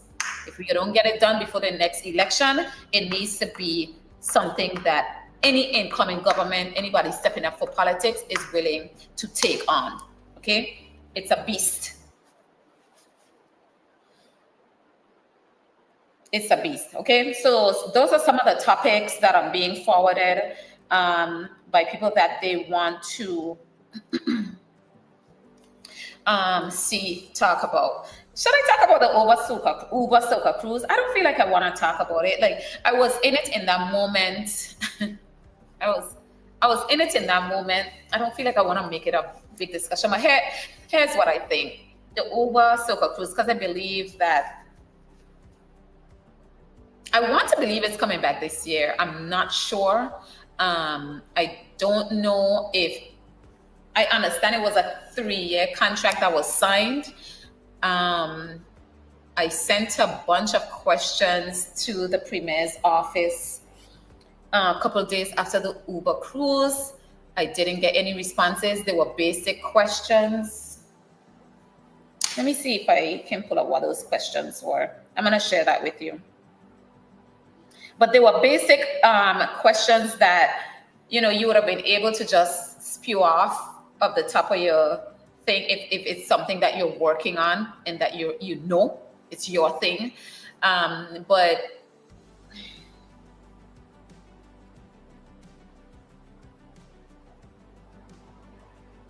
let me see here.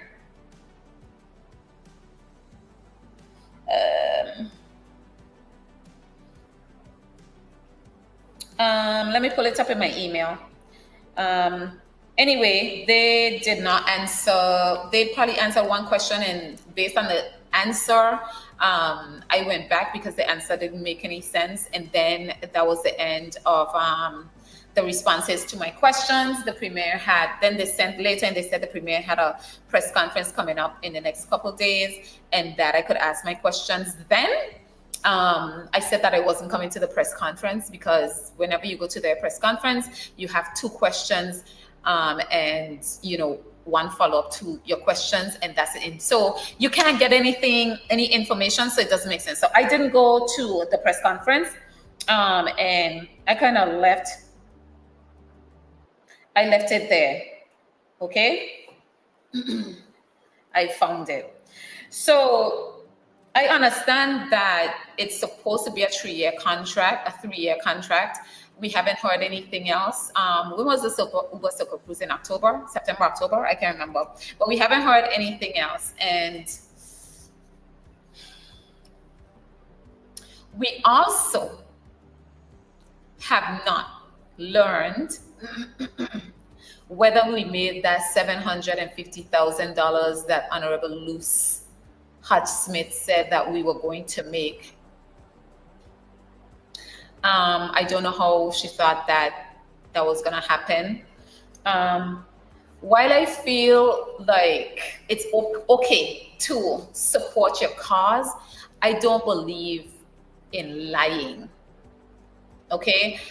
If you want to say it's something that small businesses or little, you know, people, vendors on the road would make a little money from, I understand, but you still have to measure the investment to that impact, okay? And I see them talking about the coconut guys, and you know, those coconut guys, we get along good, but I'm going to say what I have to say. You know, all the coconut guys, they sold out of their coconuts or whatever they have. So if you have 10 coconuts every day, okay, and you have Uber Soca cruise, and you decide, okay, I can bring 30 coconuts, and you sell out of the 30 coconut, like, I mean, what's the money and the impact that you made? I saw somebody for Bobby's jump up on Facebook and told a bold-faced lie. I was so disappointed. But, when we want to, support what we want to, we will say anything and confuse the public. And I see people liking it, and I'm like, does anybody's brain kick in? Like, your brain didn't kick in to say that statement didn't make any sense at all to you? But did the Uber cruise benefit us in any way? I really don't know, because they haven't put anything out to the public, any real verifiable means of its impact, which is always what happens. They just speak off at the top of their tongue. Luz gave information out of some study that had nothing to do with us. That's why at the end of the day, she didn't want to release it to the media, because it was an infactual report. She was just talking off of a report off of somewhere online, I think. And it had nothing to do with us. And so she pulled back on, releasing that report to the media. Either which way, for me, something like the Uber Soca cruise, right? If we ask them now, they'll probably try to say, yes, that's what we did, right? But we know they didn't. I was in a Uber Soca cruise. I'm media. I'm gonna watch. I'm gonna listen. I'm gonna look at what's going on, etc., etc. There were so many of those Uber Soca cruisers that were asking, "Do you guys have a carnival? Do you have a carnival? When is it?" Now, in my mind, something like an Uber Soca cruise, those people, they're not repeat visitors and they're not coming back. Period. They're not coming back. Those people, if they were going to come back, they're partiers. They love soca. They follow carnivals, festivals. So the least we could have done was to be advertising our festival for 2026. And we did not do that. We did not advertise our festival to those people. That's the gain that you want. That's what you want. You want them to come back for that if they're coming back. Because they're coming back here, they're going on cruises to party and, they ain't coming back here to pay $1,000 a night villas. They're just not. Right? But if they are going to come back, they'd be coming back for a carnival or a festival. And we did not even promote that. All we did was promote the Virgin Islands. However we did that, I don't even know. Promote the Virgin Islands. But you were supposed to be promoting the festival. And they could come out and say, yes, they did, and show us what they did. But nobody you could hear say or see for all the videos you see and all the times they played, nobody mentioned BVI Festival. All the DJs they had up on these stands, nobody's like, come back, BVI Festival is this date, blah, blah, blah. So what was the point of doing that? To have people in your street dancing and partying? Like, what benefits did you get? The businesses didn't benefit from it. Bobby's didn't benefit from it. Bobby's benefited from the cruise ships that came in earlier in the morning. They benefited from that because the people had the time to go in and buy whatever they needed to buy. The partiers, they ain't stop partying to go in Bobby's to go buy essentials and to go buy. So that's bullshit. Okay, my friends? Okay, so we missed that. We didn't even do that. But like I said, I heard we have a 3-year contract. So I guess they're going to be back in the streets again. And maybe they'll be here for 2027 festival. That's the best I could say, at least. But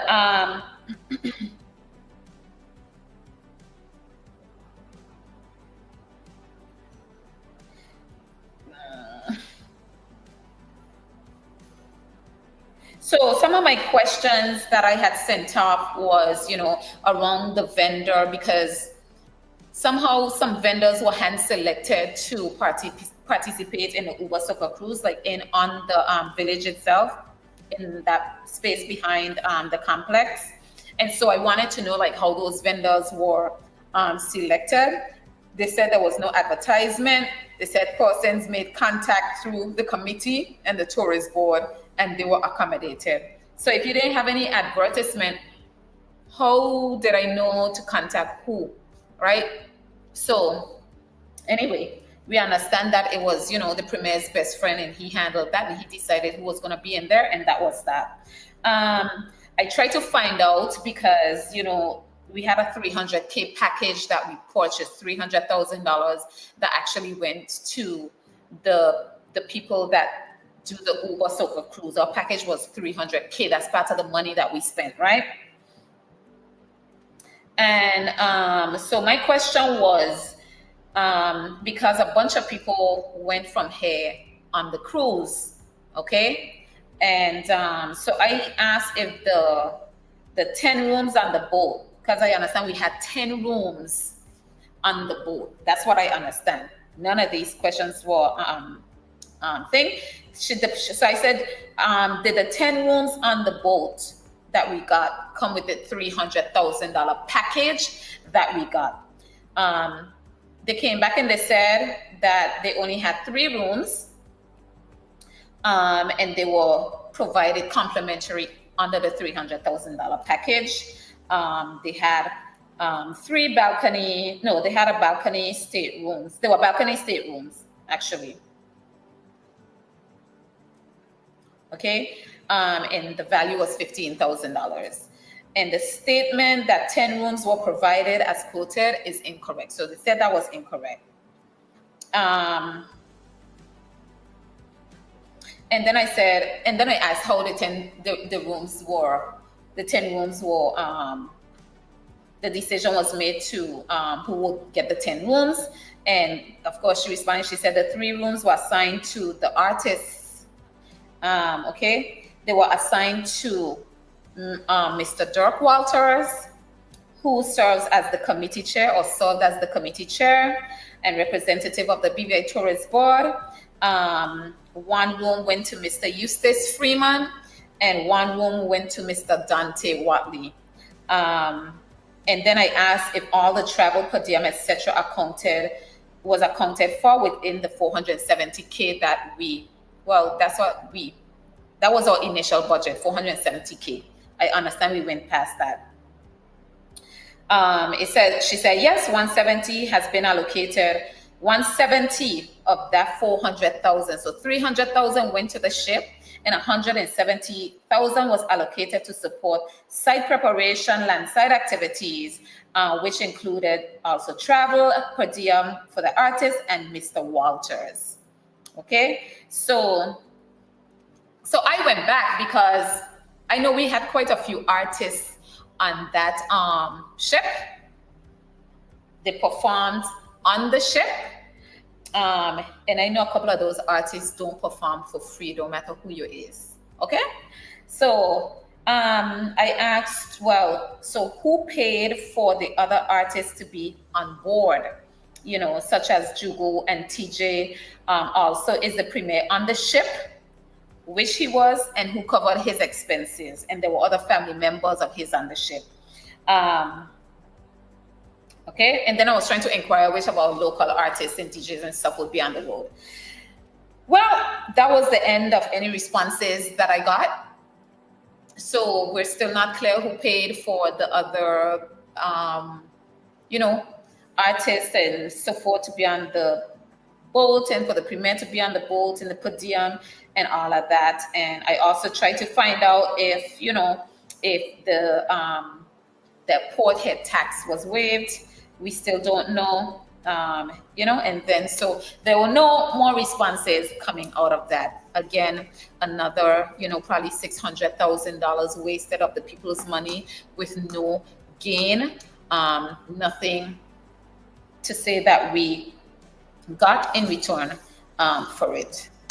Anywho, I just wanted to recap that really quickly. And we're going to move along. Another day, same nonsense. So these last two topics I'm going to run for the last part of the show. The fire this morning, around 2:30, 3 o'clock this morning. We're gonna dig into it. And there was a video that made its way onto our phones via WhatsApp yesterday of a young girl. And we're gonna call it domestic violence because that's what it is. Not that they are together, but it's an extreme case of domestic violence. Again, the community is coming down on different sides. Well, those who care to air what they're airing. Again, I continue to lose respect for people around here. So those are two things. I wanna wrap up the show. I'll spend the last hour talking about those things. All right. Oh Lord, I ain't called Jojak. Let me call Jojak to keep my company to talk on these two. He probably sitting down by his phone waiting for me to call him. All right, let me call him.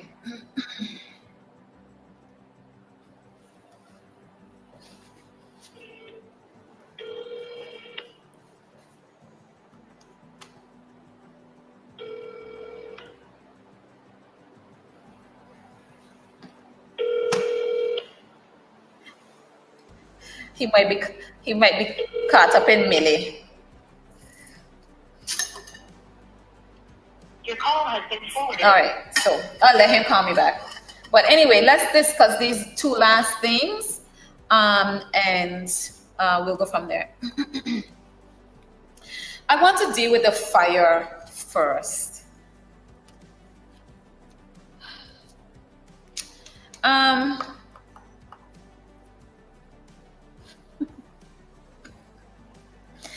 I want to tell you guys another reason I am trying that I had to really think hard about, bringing these live shows, because you end up saying things where you get into trouble. It's easier to write an article for my site because I think it over. I can put in words where they need to be, use accurate terminology. When I'm sitting here freestyling, I speak and then I kind of get myself into trouble sometimes, but let's do this. There was a fire this morning, right? It was horrific. Okay, Jojak is calling back. Jojak, you mind if I call you back straight so that we don't drop out at any point? Yeah. Okay, cool. There was a fire this morning.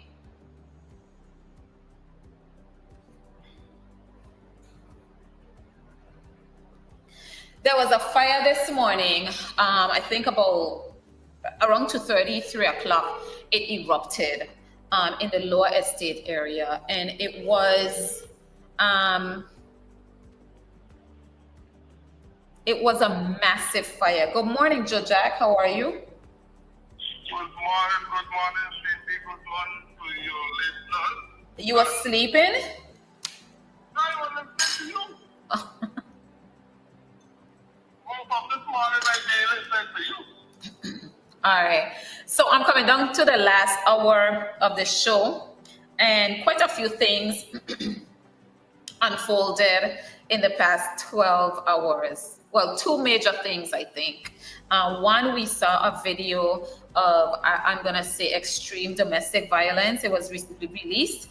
I think most of us have seen it. If you haven't seen it, I'm not going to share it with you, but if you can get it from somebody else, then go right ahead. And then there was a fire in Lower Estate. Okay. Yes, I heard about the fire, but not about the domestic violence. So I'm calling it a domestic violence situation, but it's where this young girl was beaten by this big man. Wow. Do you know what I'm talking about? Wow. No? Oh, yeah. Okay, so I want to start with the fire one. I wanted to talk about the fire one and get your take on some of what the conversation is going to be around the fire and around. So I'll start with the fire and then I'll end off with the domestic violence one, okay? And I'm going to say that I'm going to be very transparent and say that I know this young lady, this young girl very well. She's a friend of my children. She slept in my house. She's like a daughter to me. So when that video came to me, that information came to me, I just played the video, and you know, I was like, that's my Tati, right? The young lady that's in the video, because that's what we call her, Tati. And I was so heartbroken to look at it, but I'm going to come to that last. So I want to be very transparent to say that I know the young lady, and my position on the matter really and truly doesn't have anything to do with whether I know her or not. That was a vile situation, but we're going to get to it. There was a fire in Longbush, because I like to be clear and transparent. There was a... yeah, there was a fire in Lower Estate this morning, and we want to look at this situation from a lot of different angles. I think it has opened up, you know, our eyes to a lot of things. And while we're having this discussion, I want to try not to get myself in trouble, Joe Jack, and maybe you can help me to not do that. Okay, so let's start at the top. We were all awakened to, I guess other phones started going off. My phone was going off with these videos.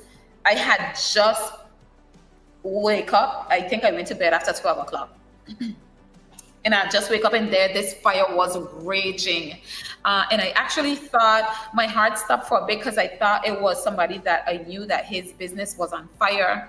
And then there was some miscommunication to say that it was Egger's place in the gas station. It's right there. And I was like, no, that does not look like there. That looks like Lower Estate, right? But it was clear that, you know, the business that was affected in a major way, I'm understanding 17 buses burnt.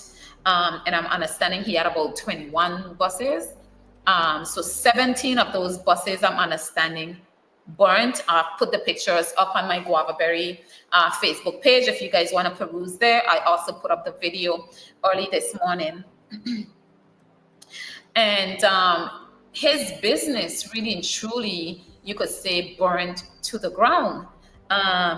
Because it's a tourism business, it's a taxi business, and 17 of his safaris burnt. Now, no information has come out to exactly say what the cause of the fire was.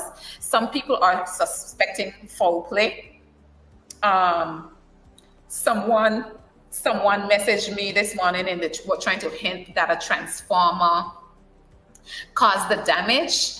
I don't know if I believe that in any way, but of course we need to keep, you know, our minds open. But to me, how that fire raged, how fast it moved, it seemed like it could have been an intentional fire. By who, I don't know. If anybody has feedback, you know, put your feedback in the comments. If you want to call in, just put a message and say you want to call in, and I'll either call you, I could call you, it doesn't matter how it goes. So I don't, based on how that fire was raging, and I guess the buses would have had gas and so forth in it, and that would have affected that. But I don't see a transformer doing that. Do you? I might be wrong.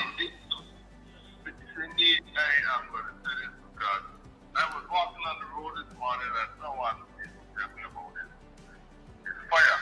And when I watch a video on it, it is really started to see this thing happen. Because I know the young brother who have this business. Mm-hmm.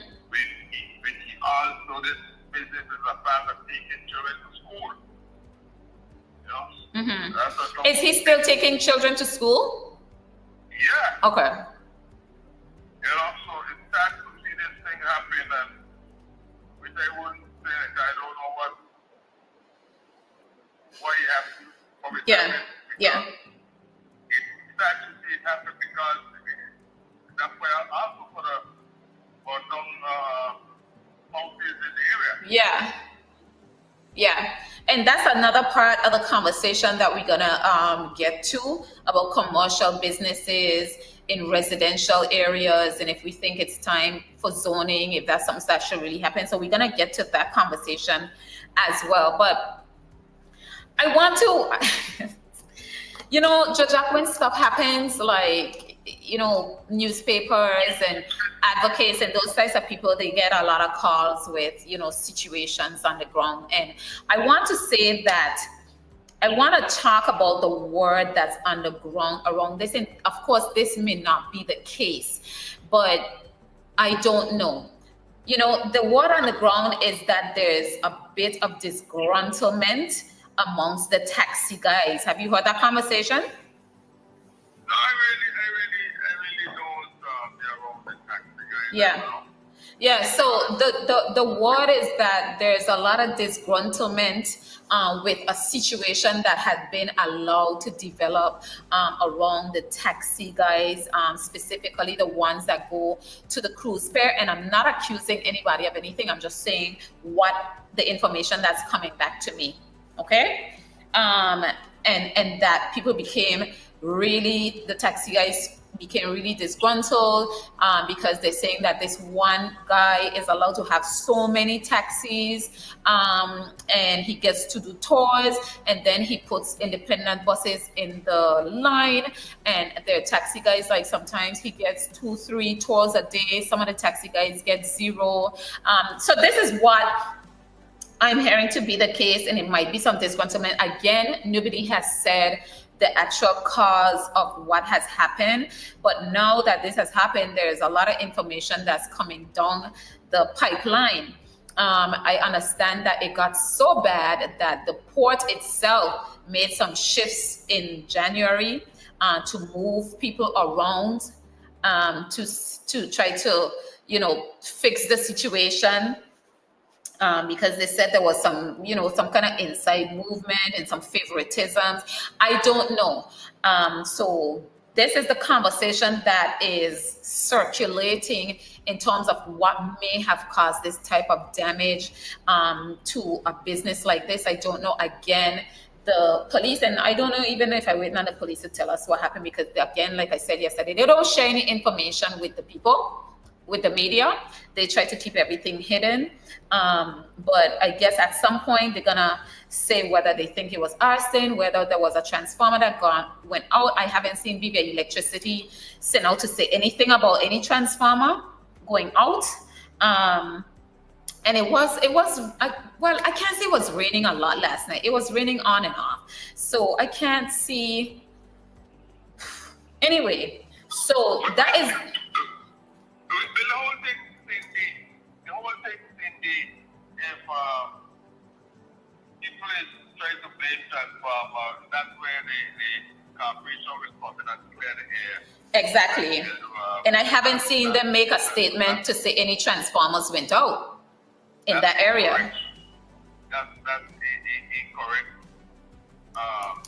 It's not so and so. And that's the problem that we just have is that when certain things happen and you try to get some information out and say it, people don't follow us and clear the air and say no. Yeah.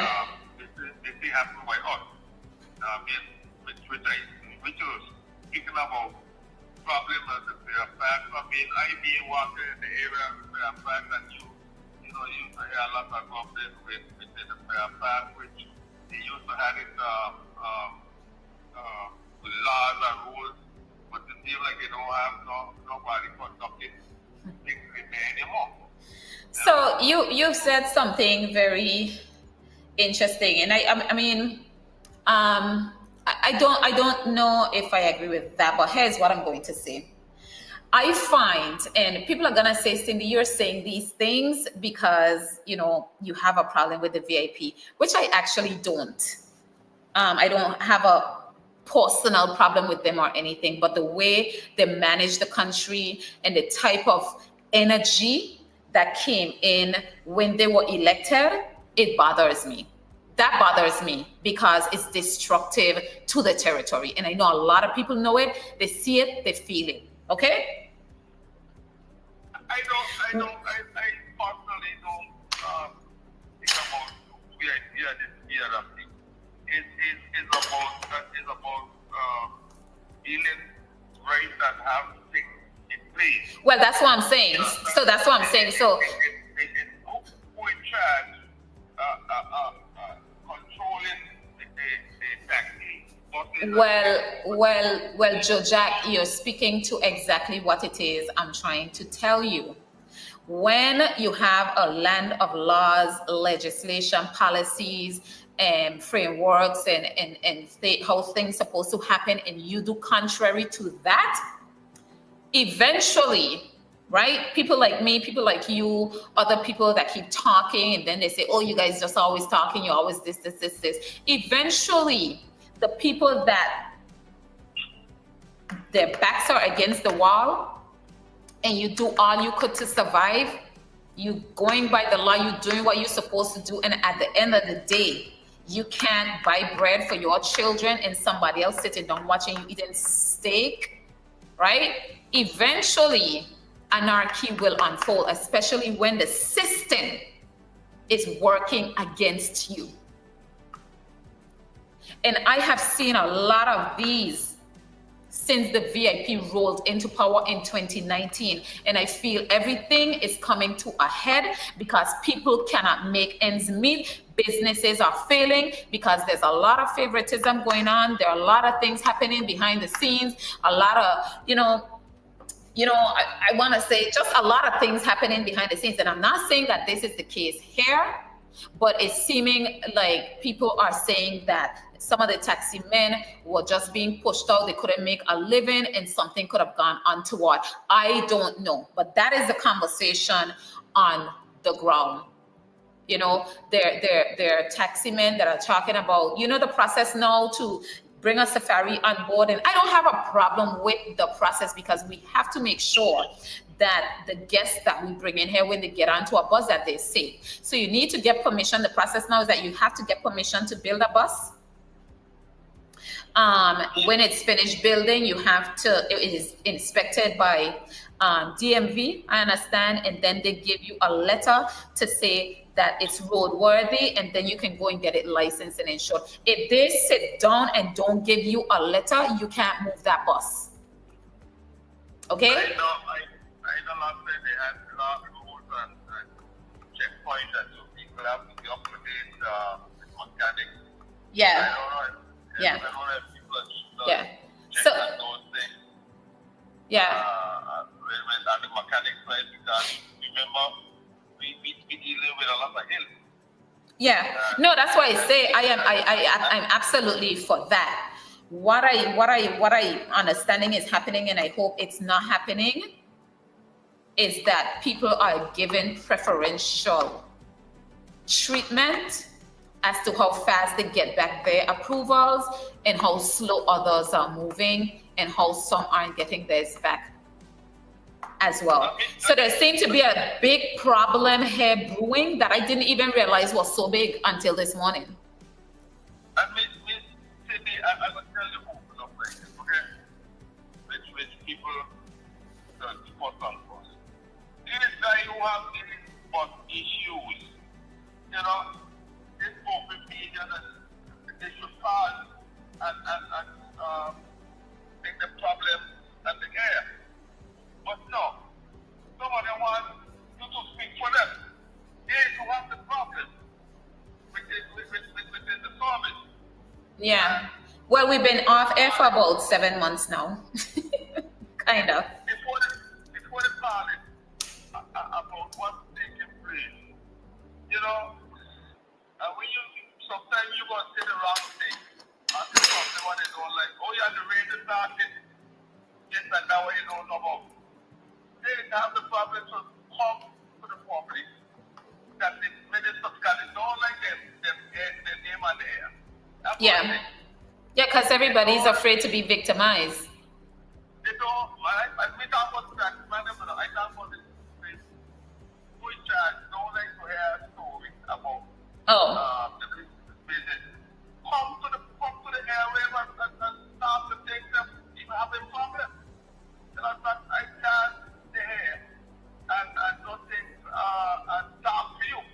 yeah. You know, and it's a tough start for this early morning to wake up on the air.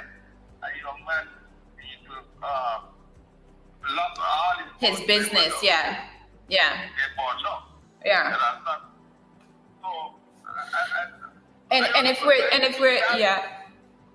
if we're talking about, I mean, this affects a lot of things. It's a lot of things that we have to think about, right? Because we're in the midst of the tourism season, and I think somebody said his buses probably account for about 20%, but I would want to think it is more that, you know, a higher percentage of the tourism, the taxiing tour facility that we're out of this morning, because 17 buses is a lot of buses.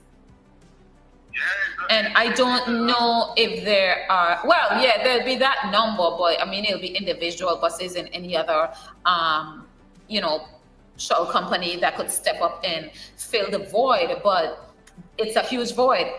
It's a big deal. That number of buses just, you know, destroyed in the middle of the tourism season. I will like to that all of them be insured, you know. I'm sure they were insured, because I believe his buses were out on the road every day. They're out on the road every day doing tours and so forth. So I believe that they're insured. If they're not insured, they'd be parked up, I guess. But I'm pretty sure he was using them on a daily basis. And then it brings something else to light, right? A very serious thing that I felt in my bed as I lay there, you know, watching all of this unfold. This call is no longer being recorded. So the fire department, I don't know if we know, and we know the fire trucks from the airport, they cannot move. The fire department has one working truck, and I don't know how well that truck works, right? This is like how dangerous it is when these guys, when the people that we elect decide what is priority and what is not priority. The level of that fire last night, you know, they had to wake up those truck guys, those water truck guys out of the bed, and they had to be bringing water in. It was very difficult for the fire department to get that fire under control. Okay, now look at that. Why is it that we sit and we patiently wait for a devastation to happen? Is it that we think that certain things won't happen to us? You have one fire truck. Why are you playing Russian roulette with the lives of the citizens of this territory? When you just said they had to wake up, I thought the guys that could be at the job. No, what I'm saying is the fire department could not handle it with their one little truck. So they had to get all these water guys out of their beds to bring and tow in water. Something like that, you know, and to me that fire wasn't even so massive. Suppose it has started, you know, affecting apartment buildings and other things. Like, I mean, how is it that you wake up and decide to spend $2 million to go develop a new festival ground and you can't buy, you know, 2 new fire trucks? How is that not important? How?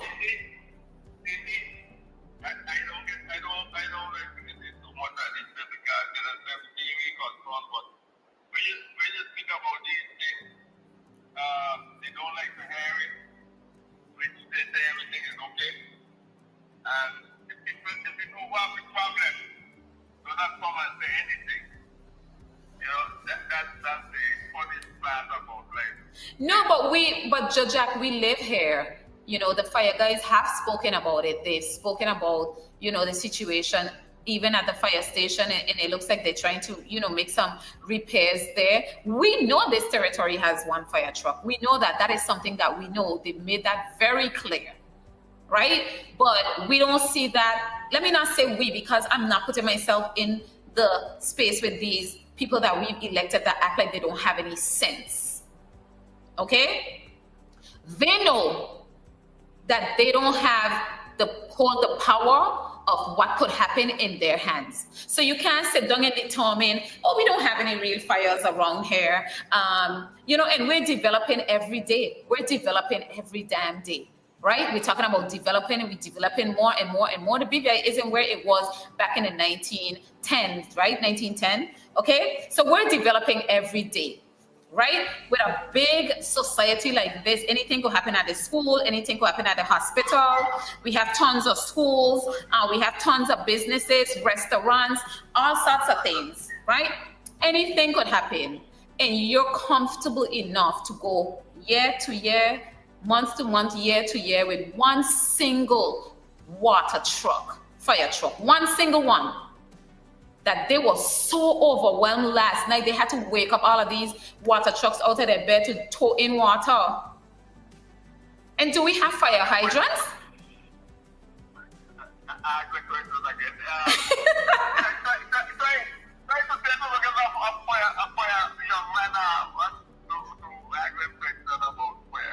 You know, I was told we have some under the ground somewhere, but I'm pretty sure those things are not in use. They dried up. There's nothing. And, you know, to me, that was a scary thing, right? Because that was a massive fire. And the fire truck, we just didn't have a response team. We did not have a response team. My thing is very glad that not surrounded how this gets burned, because that's where no, it was raging. It was very scary to watch. And then we also come down to then, you know, because I think that they had started with this zoning, and we stopped because you know how all people are, like they get a bit of pressure on certain things and they fall back. So does it raise the question now once again that we have to look at zoning where, you know, residential and commercial needs to be separated? Gas stations shouldn't be in residential locations. It shouldn't be next to houses. And, you know, the fact is, I don't even know how they're going to fix that, because just everything is a getaway train already. And, you know, one of the things I find really crazy, and if you don't stand up to it, and we never stood up to it, is that people feel like it's my land and I can do what I want with it. But that's not how it works. That's not how it works in the real world. If your land happened to be in a zone commercial area, only commercial you could do with it, unfortunately. And if it's in a residential area, then it's residential. And I've always said, if you feel like, you know, you don't want to abide by the laws and the land is yours, then take it up and go with it. But once it's in the territory, then it has to fall under, and you have to abide by the laws of the territory. But is it time that we look at, you know, zoning seriously once again? A lot of lives were in danger last night. Indeed, the problem we have here, we have laws, and when you step down on it, with the other people, other people to stop what you're doing. You know, that's the problem we have right now. You got laws. But yet we're so lawless. Everybody wants to do what they want to do. Yeah, because they like to come and start things that what people don't like to hear say. This their zone, they born here, and this here they do as they like. And when you go to other countries, you can't do it. Correct. You cannot Yeah, and when we definitely when we go visit other places or we move away to other places, we abide so well by their rules and regulations, right? And when we come home, we treat home like a garbage dump. Because they don't have no respect.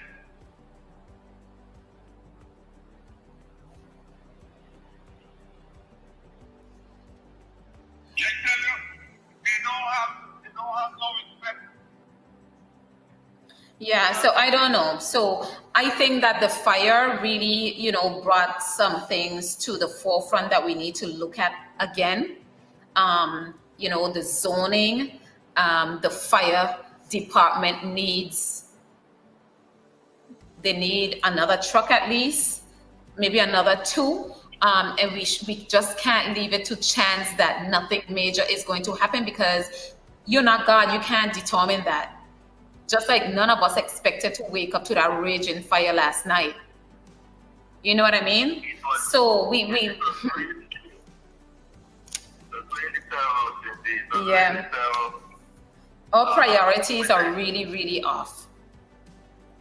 We're glad that no houses in the area get burned down, because if you was in the state, when they have one square that everything around the place that get burned down. Yeah, well, the good thing is, good thing is ours are concrete and they get a good scorching, but it was frightening to watch. It was definitely frightening to watch. In the length of time they took to get it out, and the fact that they just weren't prepared for something like that is really, really worrisome.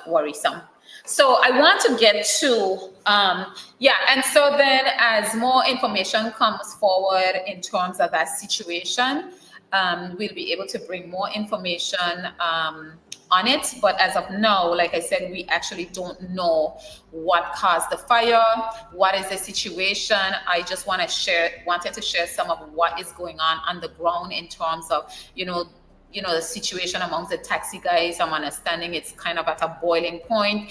And maybe, the minister needs to take a deeper look into the situation, because most of it is within his portfolio. All right. The Minister for Communications and Works, that's the Honorable Kai Reimer. All right. I want to get to this domestic violence video. Jack, you want to stand in line for it, or you just want to listen? Okay.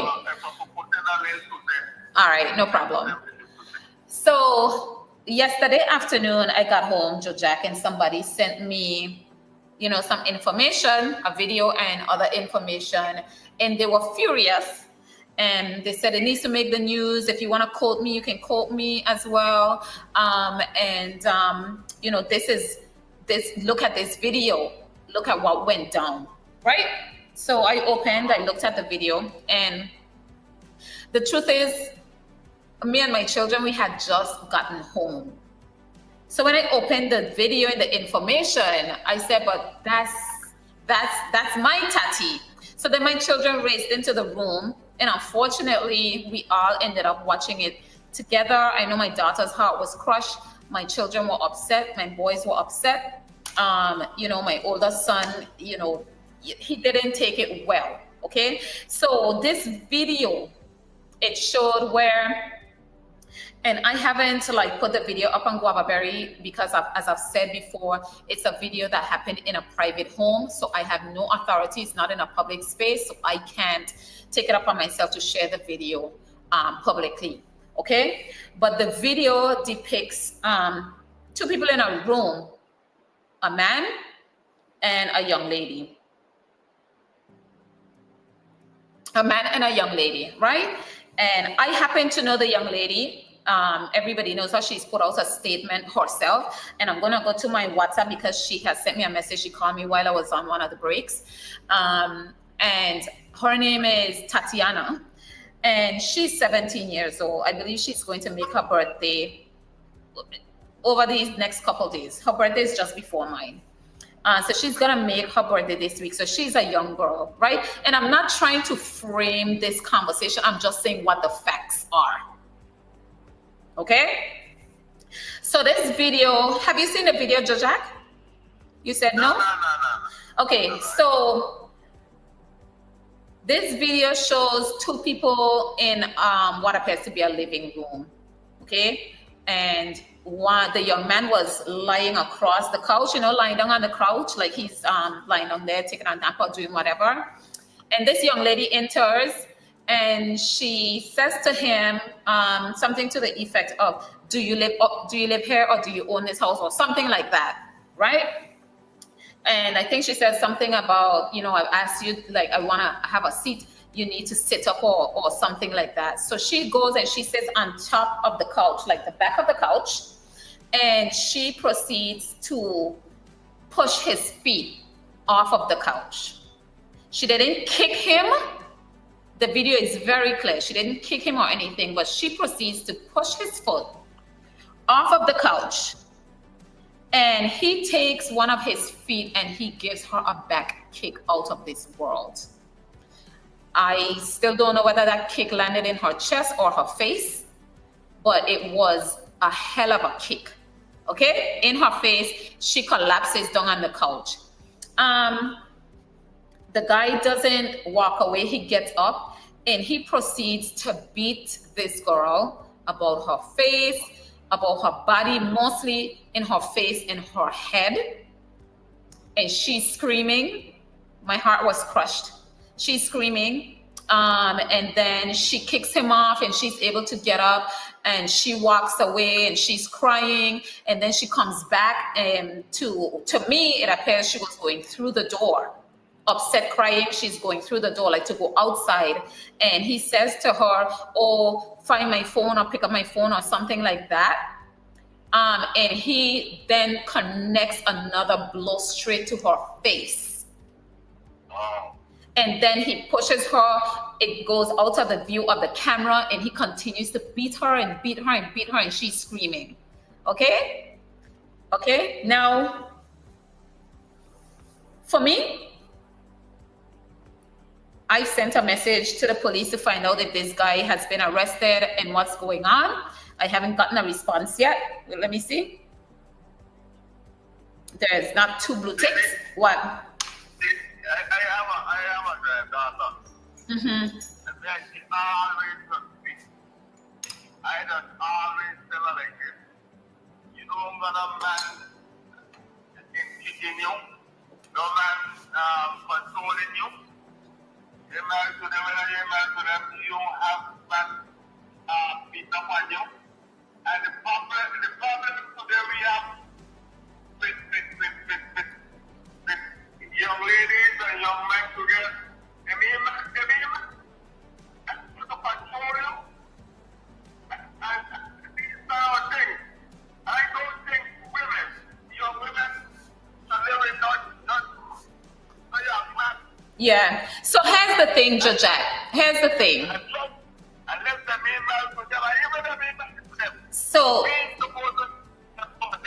So here's what I am understanding the situation to be, okay?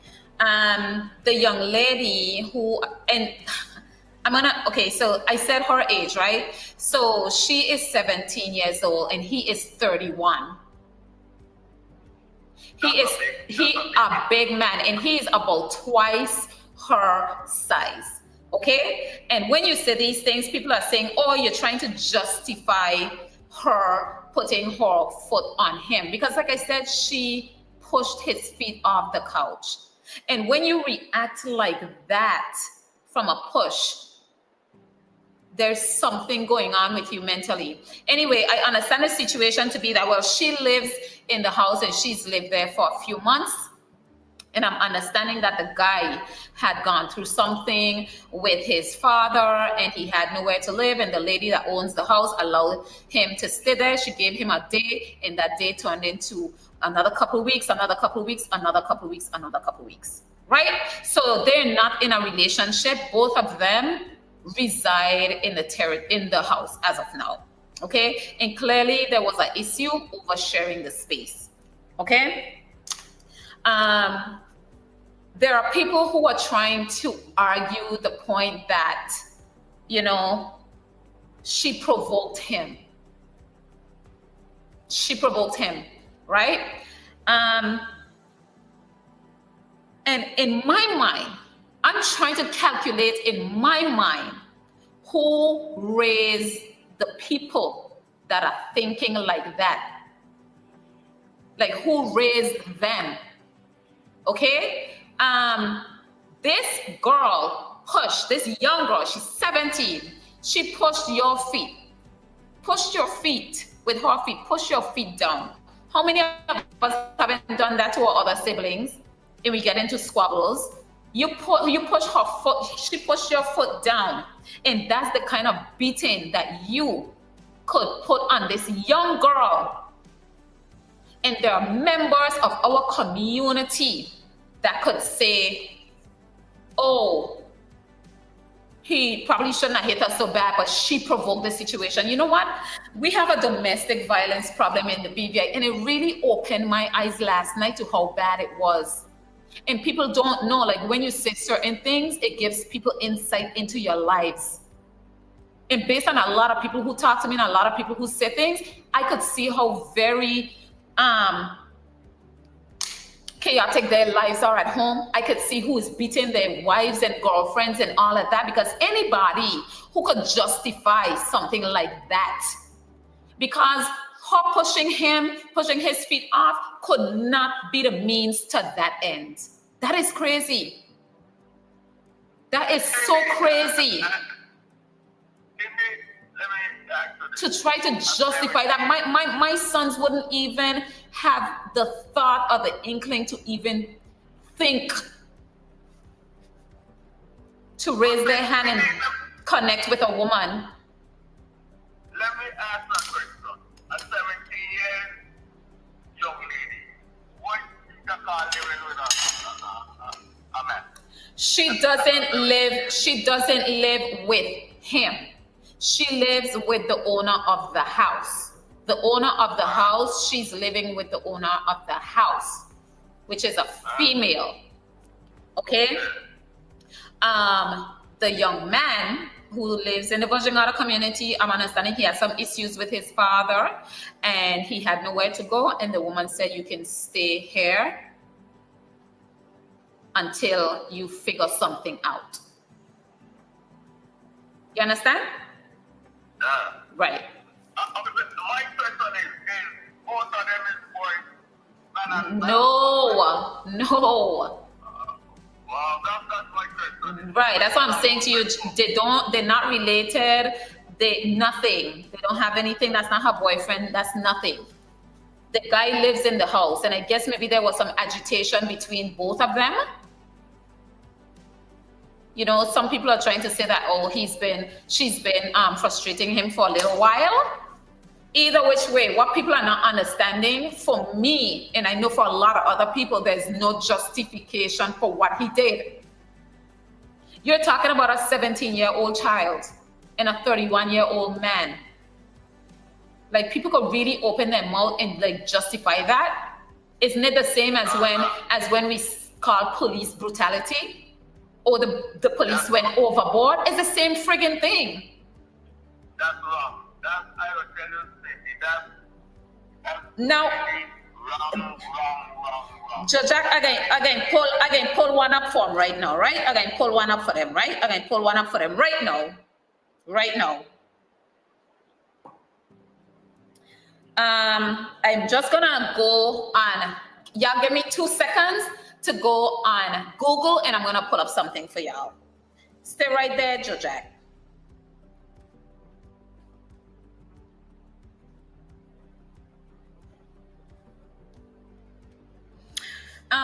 To my camera guy, if I send you an image, can you put it up? Just message me and tell me if you can put it up. I'm gonna send this image because what I have come to learn is that this guy is troubled. He's troubled, he has a short temper, and so forth. And I'm trying to verify a situation that has happened with him. So just give me a couple minutes. But again, I'm gonna say the domestic violence situation in the BVI. If anybody knows the correct name of that young man,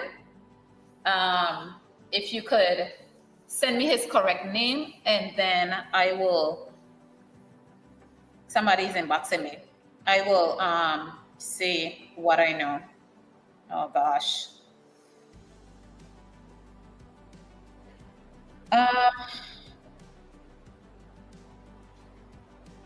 There seems to be a situation on Virgin Gorda with a tourist.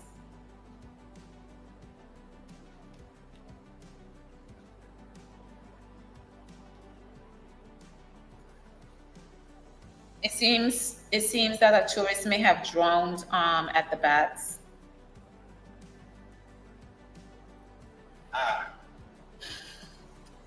Okay. Yeah, so I was sent some information on this young man, and I know it's verified information, but he appeared to have gotten into trouble with the same situation before outside of the BVI, and I want to believe that he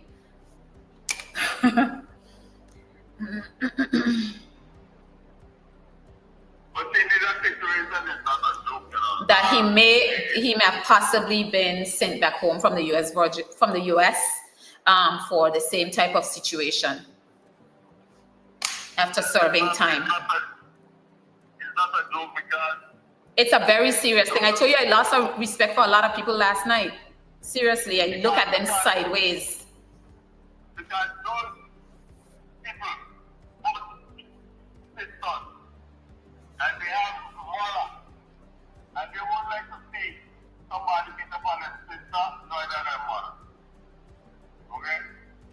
And I personally don't like it, and that's why I always tell my granddaughter, don't have no young man controlling her, tell her, you can't go here, you can't go this, you can't go this, because I married to Sister Hall. And Sister Hall, to tell me where you are go. You don't ask me where you are go. She said, no, but I'm the Sister Hall is figure out what she raising. I didn't do for church, I don't control her with her life. Every time I put on a discipline that I had, I don't control her with the click. Like in prison. No, I'm in prison. So I don't brother. And I just let it play out for your mind to give me stuff on a young lady. If the young lady, whether that situation or other situation, if the one to go left, you let them go. I mean, in the other city, when I got to live without life, you know, but not with other young lady. Ever in the state, yeah. And it's amazing to me. It's amazing to me when people say, "Oh, she should be locked up too," and I'm like, she should be locked up for moving somebody's foot off of the couch. Like, really? That's what we justifying? Like, beat somebody to a pulp that's not related to you, that's not your child. That, I mean, even if that was your girlfriend, like, why are you, like, what kind of rage do you have in your heart and in your mind? Like, what are you dealing with that you do something like that? That's why I tell you, Cindy, yesterday we were speaking. That's why we can get a lot of things straight in here with law, with crime and all the things in here. Because that's the way people operate here. They blind eye. And then you want to blame the police. So when things don't get solved. The problem is not the police, the problem is us. Yep, we're the problem. I tell you, last night I was like, we have some serious issues in this territory. Serious issues. Serious. Last week, my son came home from school, right? And we have some girls amongst us that are they're gonna fly at you, you know. They're gonna fly at you, they're gonna harass you, they're going to fly at you, okay? Because I'm gonna say women get emotional, and sometimes when we get emotional, we get upset, had enough of hands move.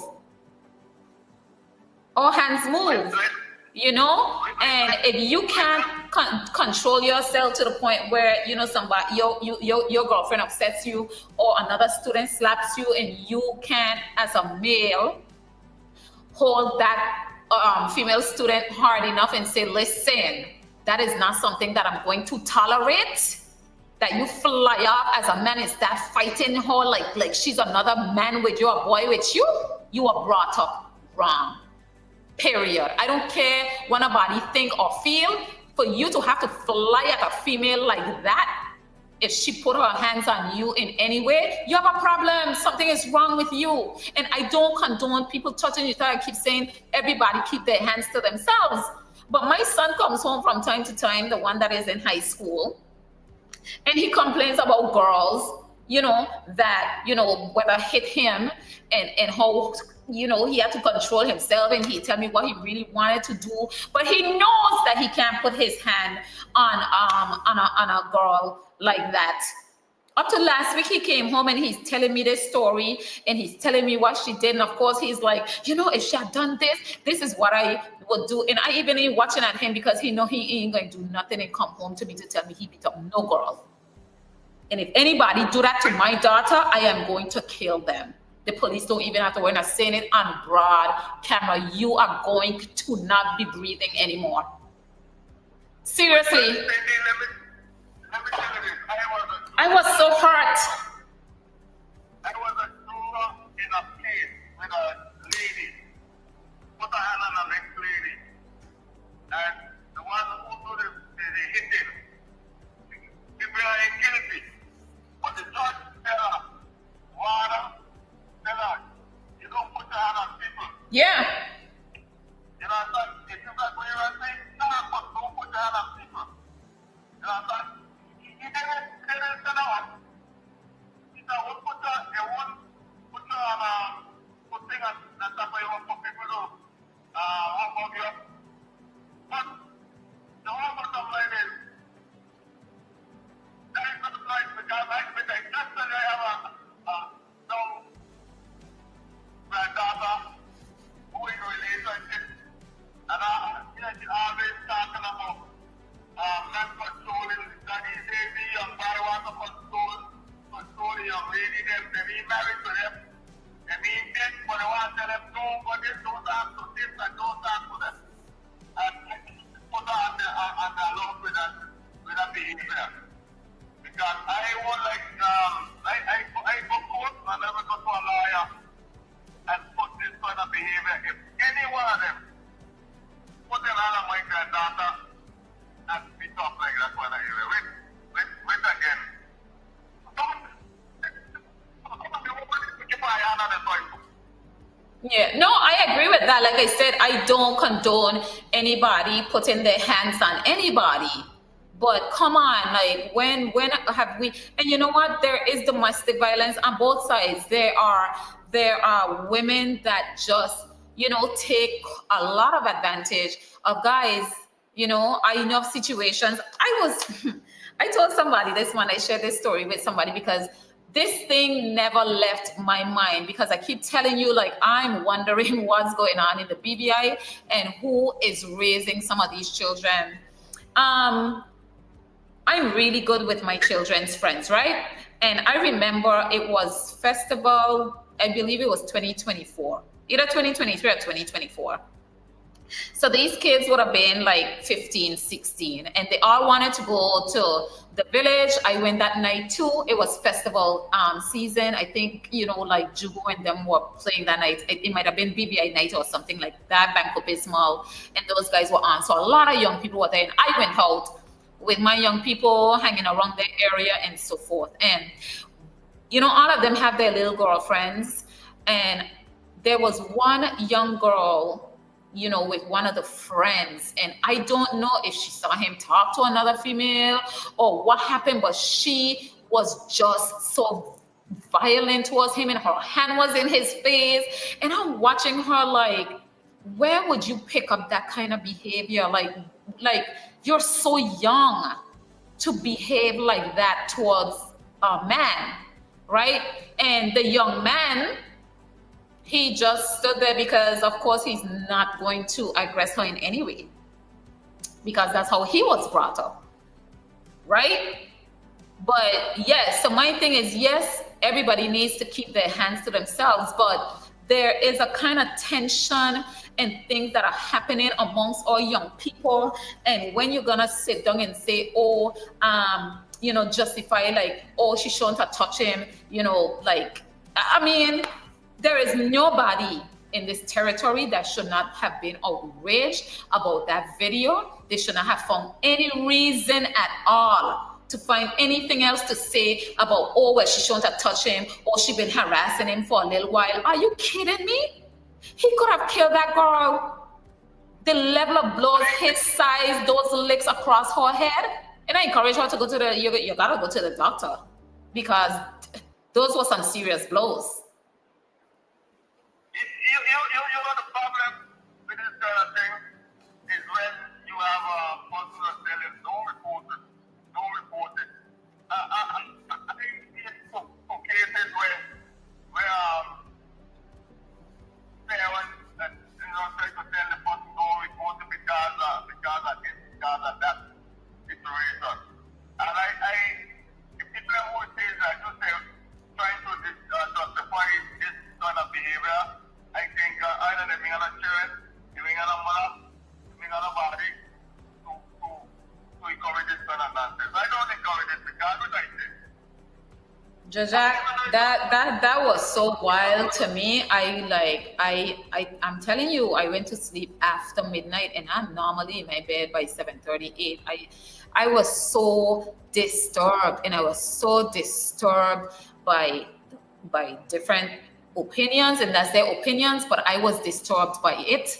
I was disturbed by some people who called me and their position, and it was disgusting to me. I look at them very differently now. I look at them sideways. I'm telling you, their positions disturb me. What happened to that young girl, 17, but a 31-year-old man that's twice her size, and y'all looking for ways to say anything? And the fact that he's not arrested yet is quite telling what kind of society we're in and how serious we take domestic violence. To be honest, it really tells. You finished in 11:30, right? Yeah. Listen, I'm going to ask you a question, which I want to ask you something here. Because you have this thing here with the police should be looking for young man. There are them young men and this problem. Now, I want to question where they had about the thing last year, right? Yeah. And my rep said thing that the premier is a party man. if you want things to the party.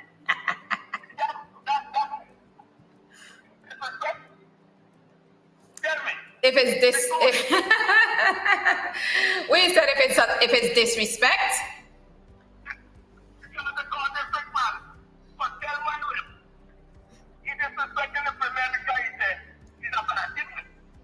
I don't see anything disrespectful about that. I think the premier. So if we hadn't heard Jojak clearly, he's talking about the budget process last year, and so there was some discussions inside the House of Assembly, and the opposition leader, Honorable Myron Walwyn, said in his presentation, he said that the premier was a party man. I think he loves partying, and if you want something to happen, put the word party before it, and you'll get it done.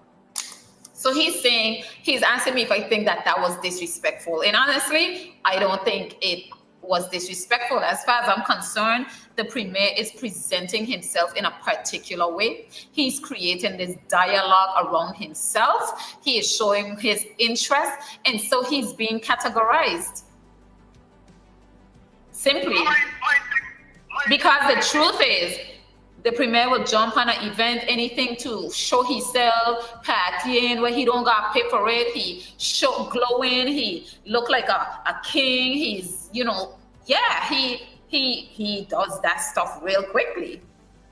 You can't really talk about nothing else that you've seen him do in his tenure outside of, support parties and go to parties and party. So to be labeled the party premier, Why you have to, because it's all different, man. His own said, make the public come on the air and say, oh, he's disrespecting the premier for party. My rep said that they don't want anything done. They can't put in the money to do other things, but they're party. Right. He left it down for the public. He disrespected it. We're not going to say anything, come like, don't blame the neighbor. My position, I don't see it as disrespectful, but can I say to you, Jack, that I've realized in the BVI that even giving an opinion differing to your reps, those people inside the House of Assembly, is disrespectful. They feel that you ought to not say anything, stay in your corner, be silent, don't disrupt my thought, don't ask a question. If you ask a question, you need to ask it in a particular way. And all of these things, they have lined up as disrespect. So they'll be just fine. Okay, and next question for you before you. Next one. I had my good friend Nita say something with a restrict on the youth. They're charging experts that working for the government and for your own relatives. And it should be charged some kind of money. I said, what kind of thing? Yeah. They me paying this and they me paying. Okay. Now my thing is, question. You say one government bring in, they don't lie or whatever.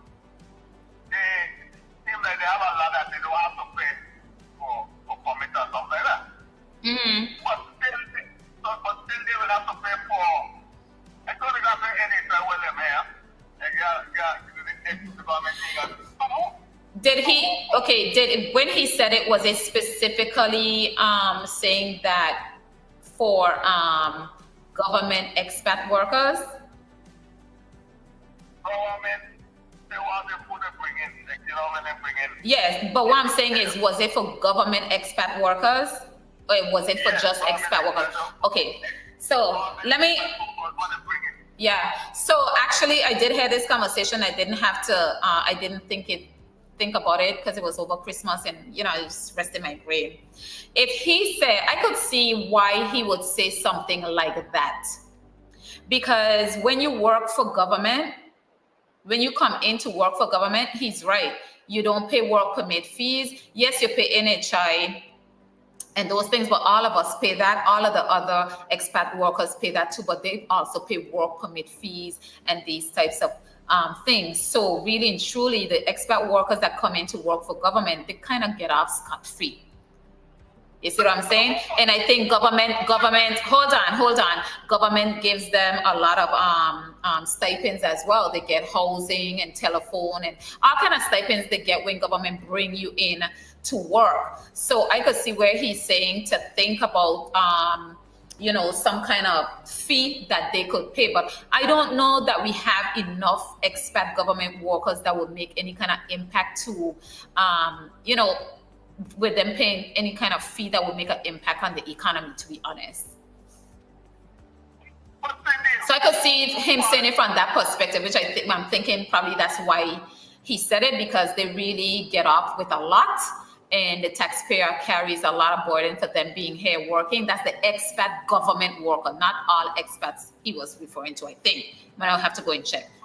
If it's government expat workers he's talking about, I could see why he said that. But again, as I said, I don't think there's enough of them to make an economic impact. So.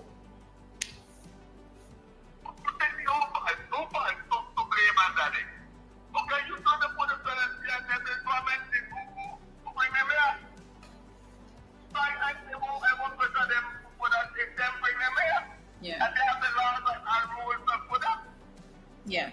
Well, I'm just saying saying to you, I'm just giving you my position on it and why I could see that he would come up with something like that in his head, right? So,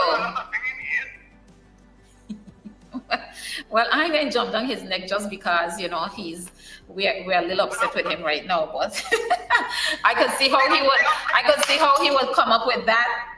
And like I say, I don't see it as such a impactful thing on our economics. So my thing is that the government do that.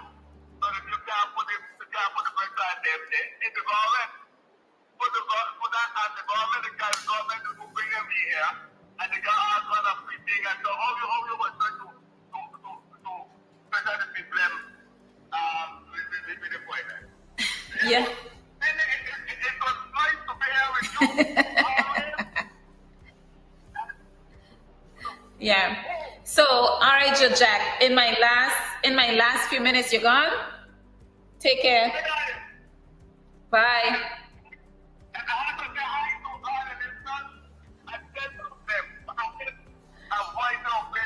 Yeah, he's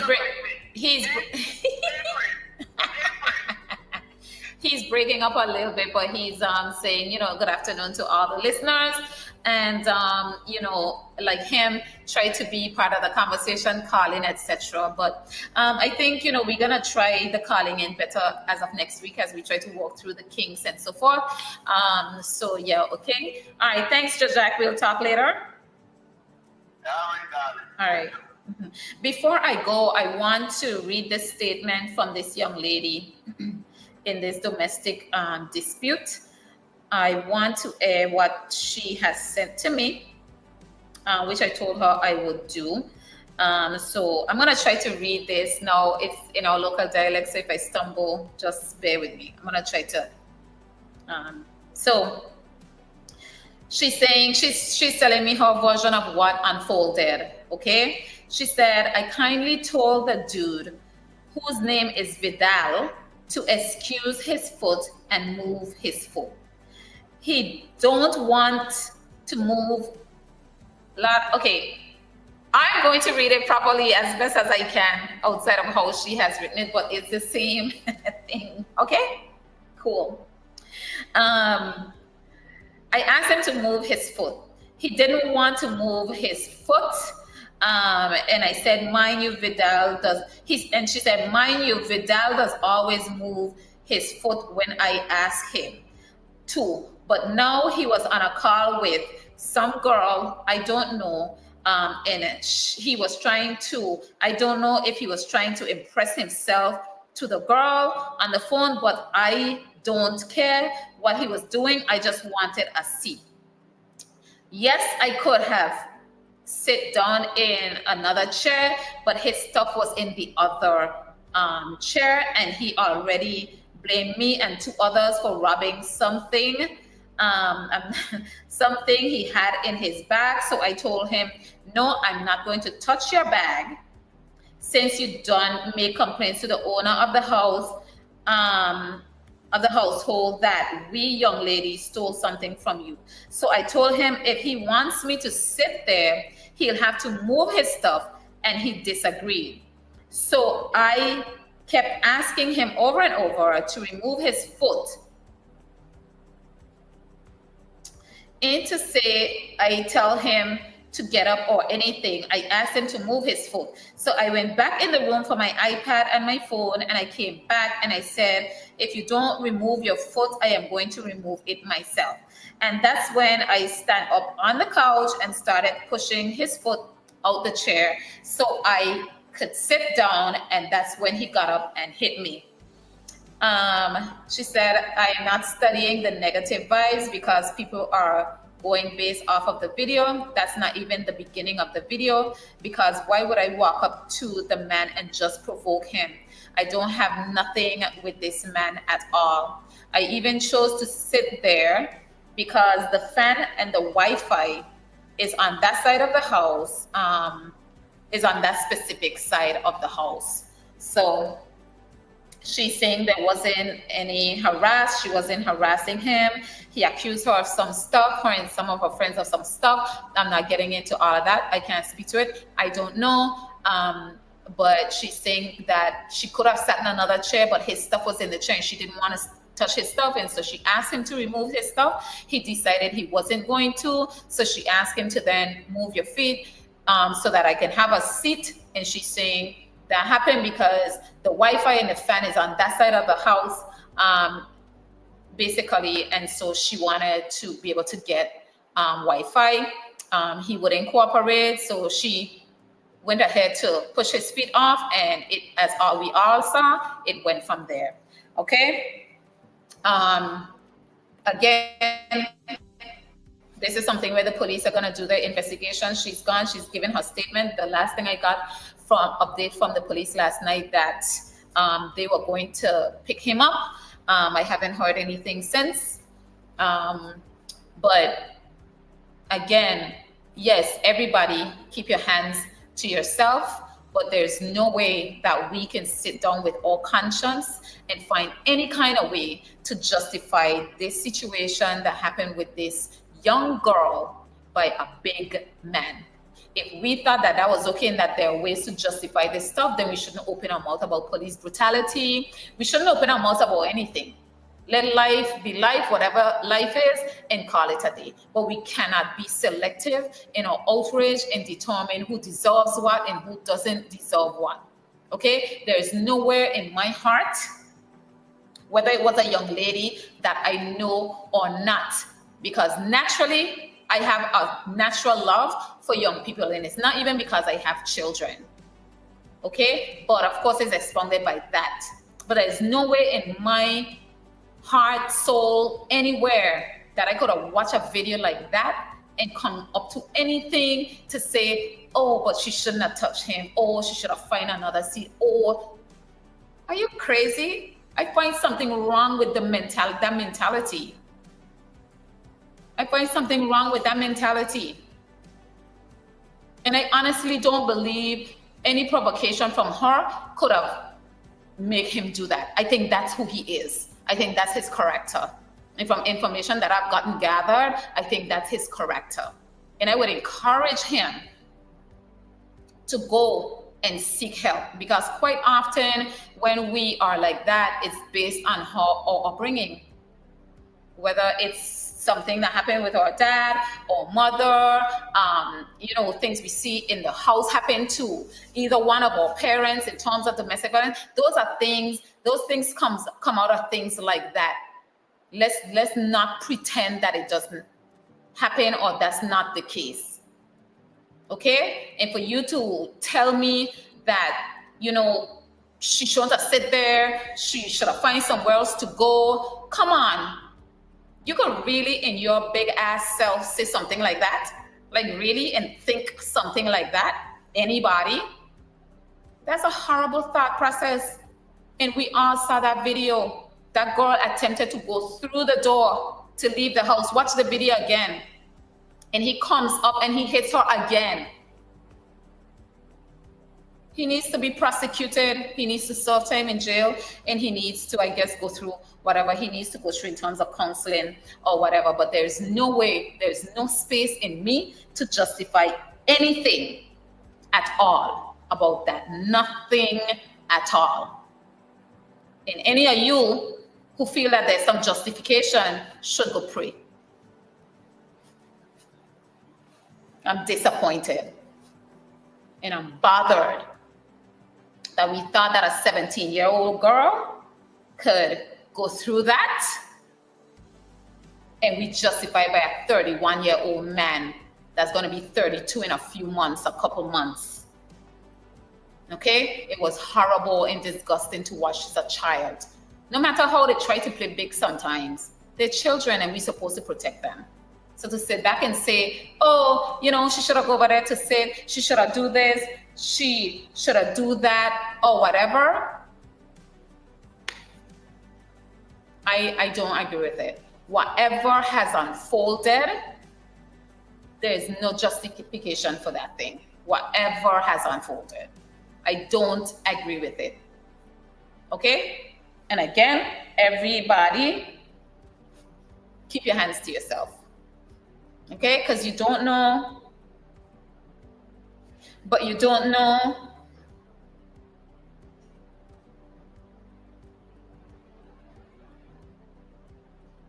But you don't know, yes, I'll give credit to that. You don't know what anybody is going through at any given point, but we still can't justify this type of behavior. Okay? So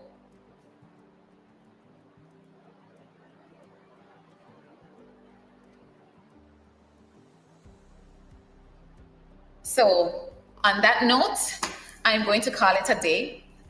We've successfully made it through day 2. We have day 3 coming up tomorrow, which would take us midweek to our first week. Thursday is my birthday, but I'm going to come here and I'm going to be all pretty. I'm going to have mimosas and whatever else I can have here and sit down. And I think I said we're going to try to go through the Freedom of Information legislation. We're going to go through that as part of our discussion. We're going to have more discussion because, of course, we can't just talk about that alone. I know you guys want excitement and different topics. So I'll see you guys tomorrow. I'm going to call it a day today. And I thank you guys for tuning in. I want to thank, my sponsors for this first period, Caribbean Sellers, CCT BVI, Premier Insurance, Limited Frozen Imports, and Marketing AC. Alrighty, so reach out to us if you want to do any advertising across the platform as we continue to develop and so forth. And have a great lunch, and I will talk to you guys later. Take care. Bye.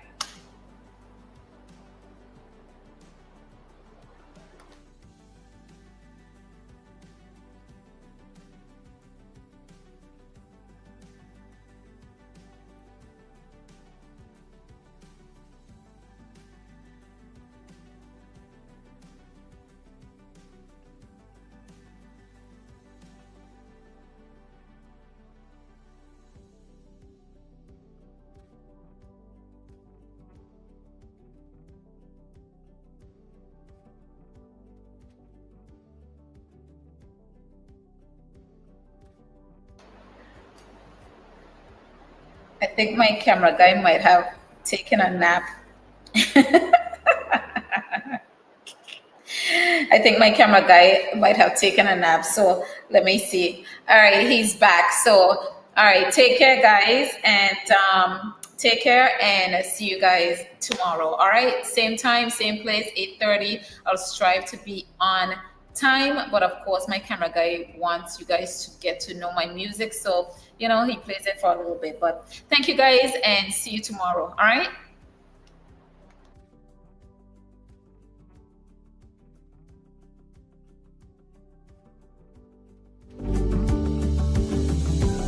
Good morning, good morning, good morning.